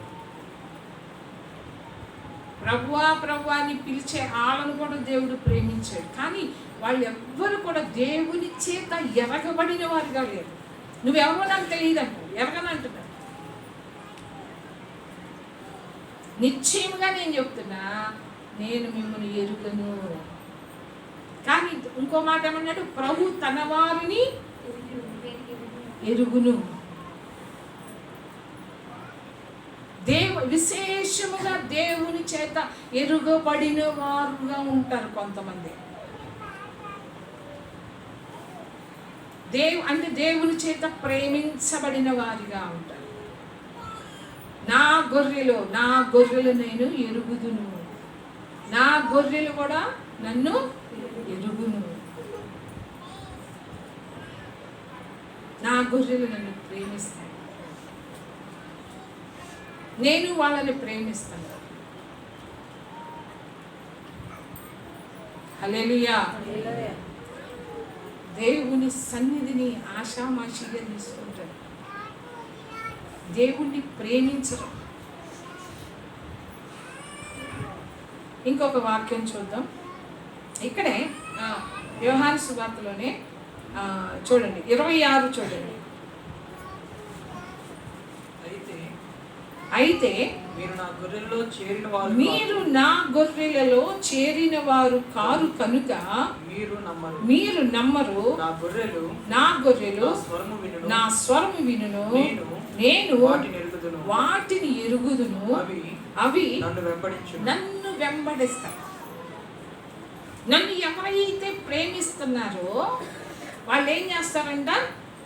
వెంబడిస్తారంట. నా గొర్రెలైతే, నన్ను ప్రేమించిన వారైతే నా స్వరం అంటే నా మాట, నా వాక్యం వింటారు, అంతేకాదు వెంబడిస్తాయి అంట.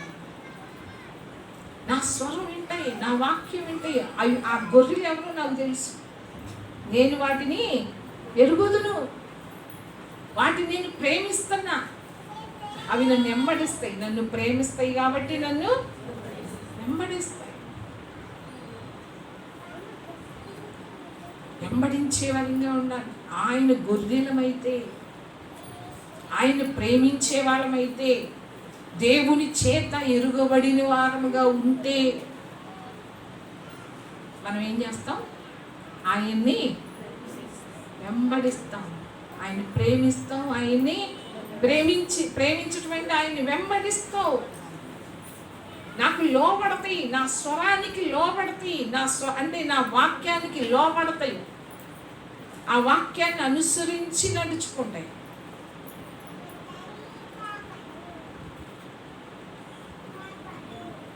ఎలా ఉన్నాం మనం? దేవుని చేత ఎరుగబడిన వారిగా ఉన్నామా? ఎవరు దేవుని చేత ఎరగబడిన వారు? దేవుని చేత ప్రేమించబడిన వారు.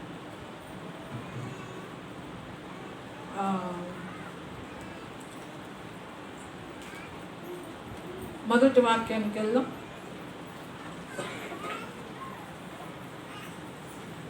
ఎక్కడ మనం మూల వాక్యం ఏంటి మనకి? ఎఫెసీయులకు రాసిన పత్రిక చూడండి,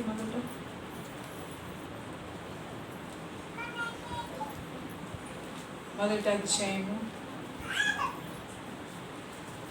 అంటే సంఘము పట్ల దేవుని యొక్క ప్రణాళిక ఏంటి? సంఘం పట్ల దేవునికి ఒక ఉద్దేశం ఉంది, ఒక ప్రణాళిక ఉంది. అది ఎప్పుడు ఉంది ఆయన ప్రణాళిక, ఆయన ఉద్దేశం అంటే జగత్ పునాది వేయబడక మునుపే. హల్లెలూయా. చూడండి 4వ వచనం. ఎట్లనగా తన ప్రియునియందు తాను ఉచితముగా మనకు అనుగ్రహించిన తన కృపామహిమకు కీర్తి కలుగునట్లు తన చిత్త ప్రకారమైన దయా సంకల్పం చొప్పున యేసుక్రీస్తు ద్వారా తనకు కుమారులుగా స్వీకరించుటకై మనలను ముందుగా తన కోసము నిర్ణయించుకొని. హల్లెలూయా. తన కోసం ఎప్పుడంట? మనలను ముందుగా అంటే ఎప్పుడు? ముందుగా అంటే జగత్ పునాది వేయబడక మునుపు ముందుగా నిర్ణయించుకున్నాడు. కొన్ని నిర్ణయించుకోవటము అంటే కొన్ని ప్రణాళికలు కావచ్చు, ఆయన ఉద్దేశాలు, ఆయన నిర్ణయాలు, అవన్నీ కూడా కొన్ని విషయాలు నిర్ణయించుకున్నాడు. ఎప్పుడు? జగత్తునాది వేయబడక మునుపే ముందుగా తన కోసము నిర్ణయించుకొని మనము తన ఎదుట పరిశుద్ధులమును నిర్దోషులమై ఉండవలనని జగత్ పునాది వేయబడక మునుపే ప్రేమ చేత. దేని చేత? ప్రేమ చేత. ఇదంతా కూడా ప్రేమ చేతనే చేశారు. ఆయనకి కుమారులుగా స్వీకరిస్తున్నాడు ఆయన ప్రేమ చేత. ముందుగానే మనల్ని ఎరిగి ఉన్నాయంట. ముందుగానే మనకు అంటే మనల్ని ముందుగా తన కోసము నిర్ణయించుకున్నాడు. ఎవరి కోసం నిర్ణయించుకున్నాడు? మనల్ని తన కోసం నిర్ణయించుకున్నాడు. ఎందుకోసం నిర్ణయించుకున్నాడు? ఎప్పుడు నిర్ణయించుకున్నాడు? అవన్నీ కూడా ఇప్పుడు చెప్తే మీకు కన్ఫ్యూజ్ అయిపోతుంది. కాబట్టి ఇప్పుడు ఎప్పుడు నిర్ణయించుకున్నాడు, ఏమేమి నిర్ణయించుకున్నాడు, ఏ విషయాల్లో అనేది తర్వాత వచ్చే వారం దేవుని చిత్తమైతే వచ్చే వారం చూద్దాం. ఇప్పుడు 29వ వచనంలో చదవండి మళ్ళీ. రోమీయులకు రాసిన పత్రిక, రోమా పత్రిక 8వ అధ్యాయం 29వ వచనం. ఎందుకనగా తన కుమారుడు అనేక సహోదరులలో జ్యేష్ఠుడగునట్లు దేవుడు ఎవరిని ముందు ఎరిగెనో వారు తన కుమారునితో సారూప్యము కలవారగుటకు వారిని ముందుగా నిర్ణయించాడు. ఎందుకు నిర్ణయించాడు అనేది ఇది ఒక పాయింట్ అన్నమాట. ఎందుకు నిర్ణయించాడు ముందుగా మనల్ని? ఎవరిని నిర్ణయించాడు? ముందు ఎవరిని ఎరిగాడో వాళ్ళు. ఎవరిని ఎరిగి ఉన్నాడు? ఇక్కడ ఏంటి? దేవుణ్ణి ప్రేమించు. 29 కదా.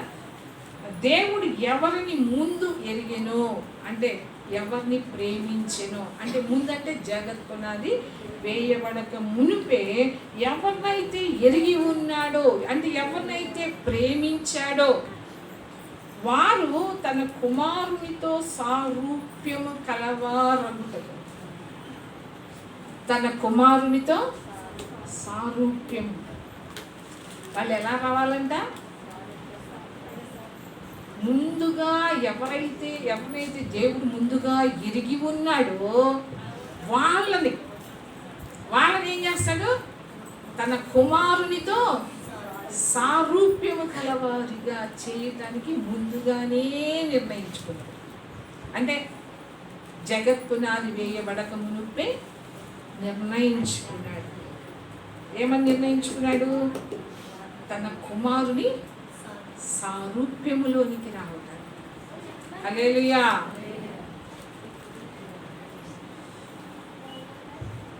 మీకు మొత్తం ఇవాళే చెప్తే కొంచెం అర్థం కాదేమో. నిర్ణయించుకోవటం అనేది వచ్చే వారం. ఇప్పుడు ముందుగా ఎవరిని ఎరిగినో అర్థమైంది? ఎవరిని ఎరిగినో మొత్తానికి అది ఒక్కటే.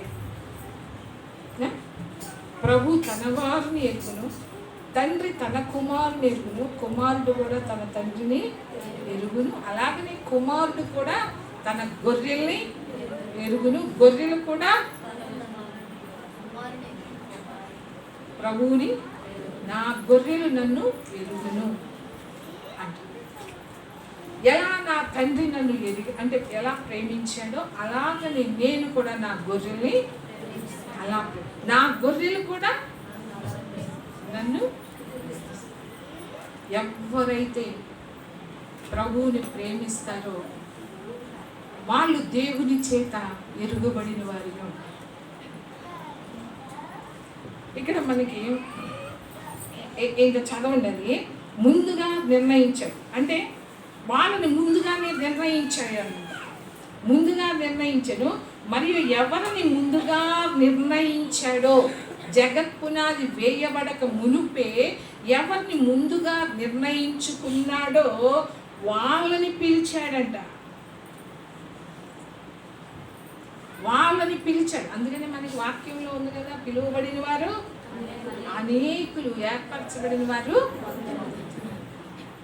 ఎవరినైతే నిర్ణయించుకున్నాడో వాళ్ళని పిలుచుకున్నాడంట. ఎవరిని పిలిచినో వారిని నీతిమంతులుగా తీరుస్తాడు. నీతిమంతులుగా తీర్చిన తర్వాత ఎవరిని నీతిమంతులుగా తీర్చినో వారిని మహిమపరుస్తాడంట. హల్లెలూయా. ఇవన్నీ ఉండాలి. మొట్టమొదట మనము ఆయన చేత ఎరగబడిన వారిగా ఉండాలి. మనము ఆయనను ఎరిగిన వారిగా ఉండాలి. ఆయన చేత ఎరగబడిన వారిగా మనము ఉండాలి. దేవుడు అలాంటి కృప దేవుడు మనందరికీ దయచేయగలరు.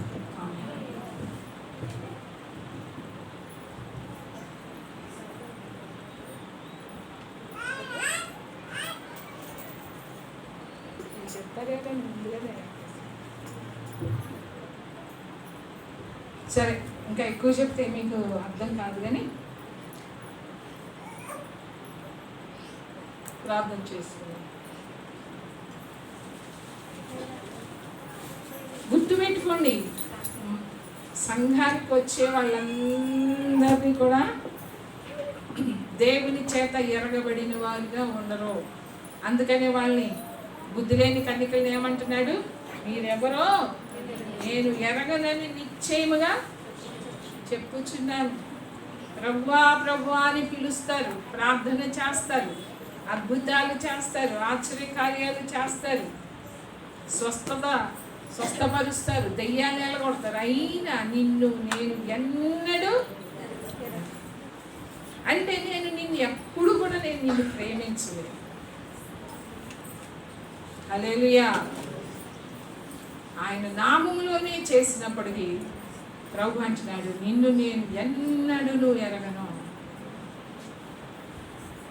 బుద్ధి లేని కన్నికలతో చెప్తున్నాడు, నేను మిమ్మల్ని ఎరుగను అని నిశ్చయముగా చెప్పుచున్నాను.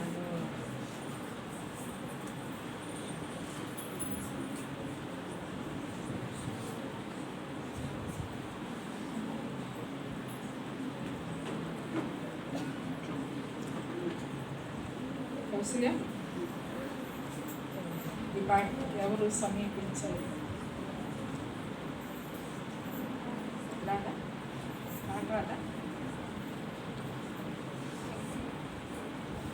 ఎవరు సమీపించలేని తేజస్సులో నివసించు నా యేసయ్యా. ఎవరు సమీపించలేని తేజస్సులో నివసించు నా యేసయ్యా. నీ మహిమను ధరించిన పరిశుద్ధులు నా కంట పడగానే, నీ మహిమను ధరించిన పరిశుద్ధులు నా కంట పడగానే, ఏమౌదును నేనేమౌదును, ఏమౌదును నేనేమౌదును. ఎవరు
పరవశించు వేళ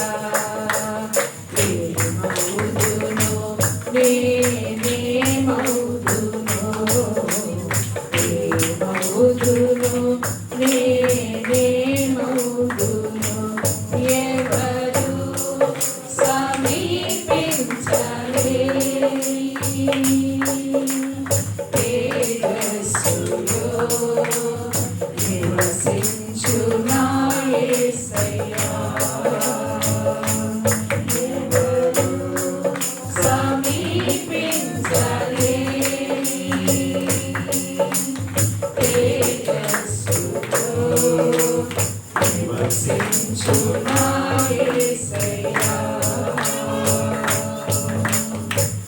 పరలోక మహిమను తలచి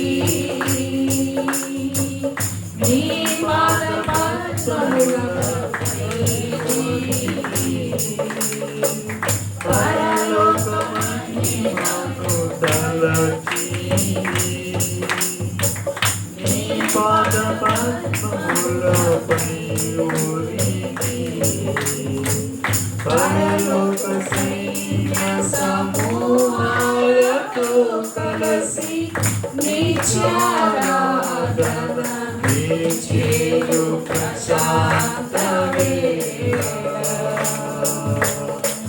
పరలోక సైన్య సమూహాలతో కలసి నిత్యారాధన చేయు ప్రశాంత వేళ మౌతును నేనే మౌతును మౌతును నేనే మౌతును ఎవరు సమీపించలేని తేజస్సులో నివసించు నా యేసయ్యా ఎవరు సమీపించలేని తేజస్సులో నివసించు నా యేసయ్యా జయించిన వారితో కలసి నీ సింహాసనముని చేరగా జయించిన వారితో కలసి నీ సింహాసనముని చేరగా ఎవరికి తెలియని ఓ కృత పేరుతో నిత్య మహిమలు నన్ను పిలిచి ఆశుభవేళ ఎవరికి తెలియని ఓ కొత్త పేరుతో నిత్య మహిమలు నన్ను పిలిచి ఆశుభవేళ ఏమవుతును నేనేమవుతును ఏమవుతును నేనేమవుతును ఎవరు సమీపించలేని తేజస్సులో నివసించు నా యేసయ్యా ఎవరు సమీపించలేని తేజస్సులో నివసించు నా యేసయ్యా నీ మహిమను ధరించిన పరిశుద్ధులు నా కంటపడగానే నీ మహిమను ధరించిన పరిశుద్ధులు నా కంటపడగానే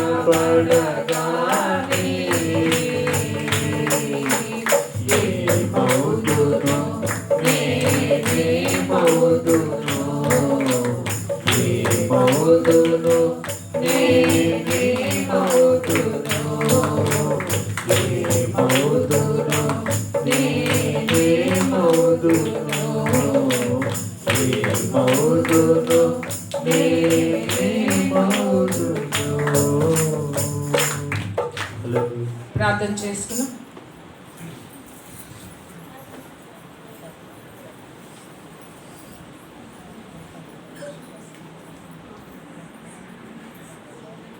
దినవారంగా ఉన్నాం.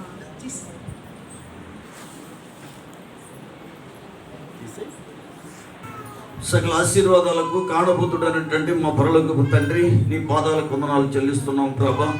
ఇదిగో నీ యొక్క మధ్యాహ్న కాల ఆరాధనలో తోడుగా ఉండి, పాటల్లో ప్రార్థనలో వాక్యపై తోడుగా ఉండి నీ నామానికి మహిమ తెచ్చుకున్నది, ఘనత తెచ్చుకున్న వందనాలు ప్రభా.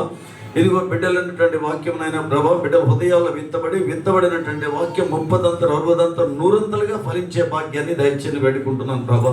అయ్యా స్తోత్రం, సహాయం చేయనైనా బిడ్డలకి నైనా ప్రార్థనాత్మం దయచేయనైనా. అదిగోనైనా నీకు ప్రథమ స్థానాన్ని ఇచ్చేటువంటి బిడ్డలుగా చేయని వేడుకుంటున్నాను ప్రభా. ఉదయం లేవగానే ప్రభా మొదటి సమయాన్ని ప్రభా నీకు ఇచ్చేటువంటి బిడ్డలుగా చేయని వేడుకుంటున్నాను ప్రభా. అయ్యా నీ కృతజ్ఞతలు చెల్లించే బిడ్డలుగా చేయనైనా. ఇదిగో మేము ఇంకా సజీవ లెక్కలో ఉన్నామంటే కేవలం నీ కృపే నాయన అని చెప్పి నాయన ప్రభా నీకు కృతజ్ఞతలు చెల్లించేవారుగా, నిన్ను స్తుతించి ఆరాధించి గణపరిచేవారుగా చేయని వేడుకుంటున్నాను ప్రభా. సహాయం చేయనైనా, కృప చూపు నాయన. బిడ్డల దినదినము ఆత్మీయంగా వర్ధిల్లు చేయనైనా. ఆత్మీయంగా వర్ధిల్లుచున్న ప్రకారం నాయన అన్ని విషయాలు వర్ధిల్లుతూ సౌఖ్యముగా ఉండాలని ప్రార్థన చేస్తున్నాను ప్రభా. అయ్యా స్తోత్రాలైనా సహాయం చేయ ప్రభా. లోకం వైపు చూడకుండా అయ్యా, కంటికి కనిపించే వాటి వైపు చూడకుండా ప్రభా నీ వైపు చూస్తూ నీ కృప పొందుకునే బిడ్డలుగా చేయమని వేడుకున్నాం ప్రభా. సహాయం చేయ ప్రభా. ఇదిగోనైనా ప్రభా అయ్యా బిడ్డలు ప్రభా ఈ లోక ధనాన్ని కాదు కానీ ప్రభా ఆ పరలోక ధనాన్ని సంపాదించే సామర్థ్యం దయచేయి. నేను ఆ శాశ్వత ధనాన్ని సంపాదించే సామర్థ్యాన్ని ప్రియ బిడ్డలందరికీ దయచేసి వేడుకుంటున్నాను ప్రభా. ఇంకా కుటుంబాలకు ఎవరికైతే రక్షణ లేదో నేను వారికి మానవ రక్షణ భాగ్యాన్ని కలుగు చేయనైనా. ఆ తప్పిపోయిన బిడ్డలందరూ కూడా దర్శించి వారికి పశ్చాత్తాపదయం కలుగు చేసి తిరిగి నీ సన్నిధికి వచ్చి నీ కృపను పొందుకునేటువంటి బిడ్డలుగా చేయని వేడుకుంటున్నాను ప్రభా. సహాయం చేయనైనా, కృప చూపు దయచూపునైనా. అనారోగ్యంతో ఉన్న బిడ్డలు ముట్టి స్వస్థపరిచి మంచి ఆరోగ్యాన్ని దయచేసి వేడుకుంటున్నాను ప్రభా. అయ్యా స్తోత్రాలు నాయన. సమాధానం లేని కుటుంబాల్లో సమాధానము దయచేయి నాయన. చెదిరిన కుటుంబాలను తిరిగి కట్టమని వేడుకుంటున్నాను ప్రభా. అయ్యా స్తోత్రాలు నాయన. చేతి పనులు లేని బిడ్డలకి చేతి పనులు దయచేయి నాయన. ఉద్యోగం లేని బిడ్డలకు ఉద్యోగాలు దయచేయని వేడుకుంటున్నాను ప్రభా. అప్పుల భారంతో ఉన్న బిడ్డలను అప్పుల భారం నుంచి విడిపించమని వేడుకుంటున్నాను ప్రభా. అయ్యా కరికరించి సహాయం ఇచ్చేయమని వేడుకుంటూ స్తోత్రాలు ప్రభా. వివాహం కావాల్సిన బిడ్డలు ఉన్నారు ప్రభా. వారికి సాటి అయిన సహాయాన్ని దయచేసి పరిశుద్ధ వివాహం జరగడానికి సహాయం చేయని వేడుకుంటున్నాను ప్రభా. గర్భఫలం కోసం కన్నీరు కార్చే బిడ్డలకు గర్భఫలం దయచేయి నైనా. గర్భిణీ స్త్రీలకు మంచి ఆరోగ్యాన్ని సుఖప్రసవం దయచేసి తల్లి బిడ్డలకి క్షేమాభివృద్ధిని కలిగించని వేడుకుంటున్నాను ప్రభా. చదువుతున్న బిడ్డలను చదువుల్లో వర్ధిల్ల చేయమని వేడుకుంటున్నాను. ఇంకా ఉన్నతమైన చదువులు చదవాలి, నీ నామాన్ని ఘనపరచాలి, అనేకులకు ఆశీర్వాదం బిడ్డలుగా చేయని వేడుకుంటున్నాను ప్రభా. సహాయం చేయనైనా. అలాగే నైనా ప్రభా అయ్యా అయ్యా ఇదిగో తాగుడైన దురాత్మ బంధకాల్లో చిక్కి అనేక మంది నైనా ప్రభా నీ నామానికి అవమానకరంగా ఉంటున్నారు ప్రభా. ఆ కుటుంబాల్లో సమాధాన స్థితిలో ఉంటున్నారు ప్రభా. ఆ తాగుడైన దురాత్మ బంధకాలను చెడిపించునైనా. ఆ తాగుడిని అసహించుకుని మనసును బిడ్డలకు పుట్టించమని వేడుకుంటున్నాను ప్రభా. నీ నామాన్ని అవమానపరిచేవారుగా ఉండకూడదు నాయన. నీ నామాన్ని ఘనపరిచేవారుగా చేయమని వేడుకుంటున్నాను ప్రభా. సహాయం చేయ ప్రభా. కూడి వచ్చిన బిడ్డలందరినీ కూడా నిండాలుగా దీవించి ఆశీర్వించు నాయన. ఈ దీన పరిచర్యనే ప్రభా విష్ణు వద్దల చేయని వేడుకుంటున్నాను ప్రభా. వద్దలు చేయవాడు నీవే కనుక నాయన. ఈ దీన పరిచయను వద్దలు చేసిన ఆయన అనేకులకు ఆశీర్వాదకరంగా చేయనైనా. సంఘంలో ప్రతి బిడ్డ కూడా బాధ్యత కలిగిన ఆయన ప్రభా. అయ్యా అయ్యా అయ్యా పరిచయంలో పాలుబందులు పంచుకోవడానికి నైనా వారికి ఇచ్చిన సామర్థ్యాన్ని పాతి పెట్టుకునే వారు కాకుండా ప్రభా వారికి ఇచ్చిన సామర్థ్యాన్ని ప్రభా మరిన్ని రెట్టింపుగా నాయన ఆశీర్వాదాలు పొందుకుని ప్రభా రెట్టింపు ఆశీర్వాదములతోనైనా ప్రభా అనేకులకు ఆశీర్వాదకరంగా ఉండటానికి నీ కృపను బిడ్డలకు దయచేసి వేడుకుంటున్నాను. సహాయం చేయ ప్రభా. కృప చూపునే దయచూపును వేడుకుంటున్నాను ప్రభా. అయ్యా స్తోత్రాలు. సహాయం చేయమని ఇప్పటివరకు నీ దాసుడు మనవి చేసిన దాన్ని దయచేసినందుకు నీకే కోట్లాది వందనాలు చెల్లిస్తూ యేసయ్య నామమున అడిగి వేడుకొంచున్నాము తండ్రి. ఆమేన్. ప్రభు అయిన యేసుక్రీస్తు కృపయు దేవుని ప్రేమయు పరిశుద్ధాత్మ యొక్క అన్యోన్య సహవాసమును ఇప్పుడును ఎల్లప్పుడును కూడిన మనందరికీ సకల పరిశుద్ధులకును తోడయుండును గాక. ఆమేన్. అందరికీ వందనాలు.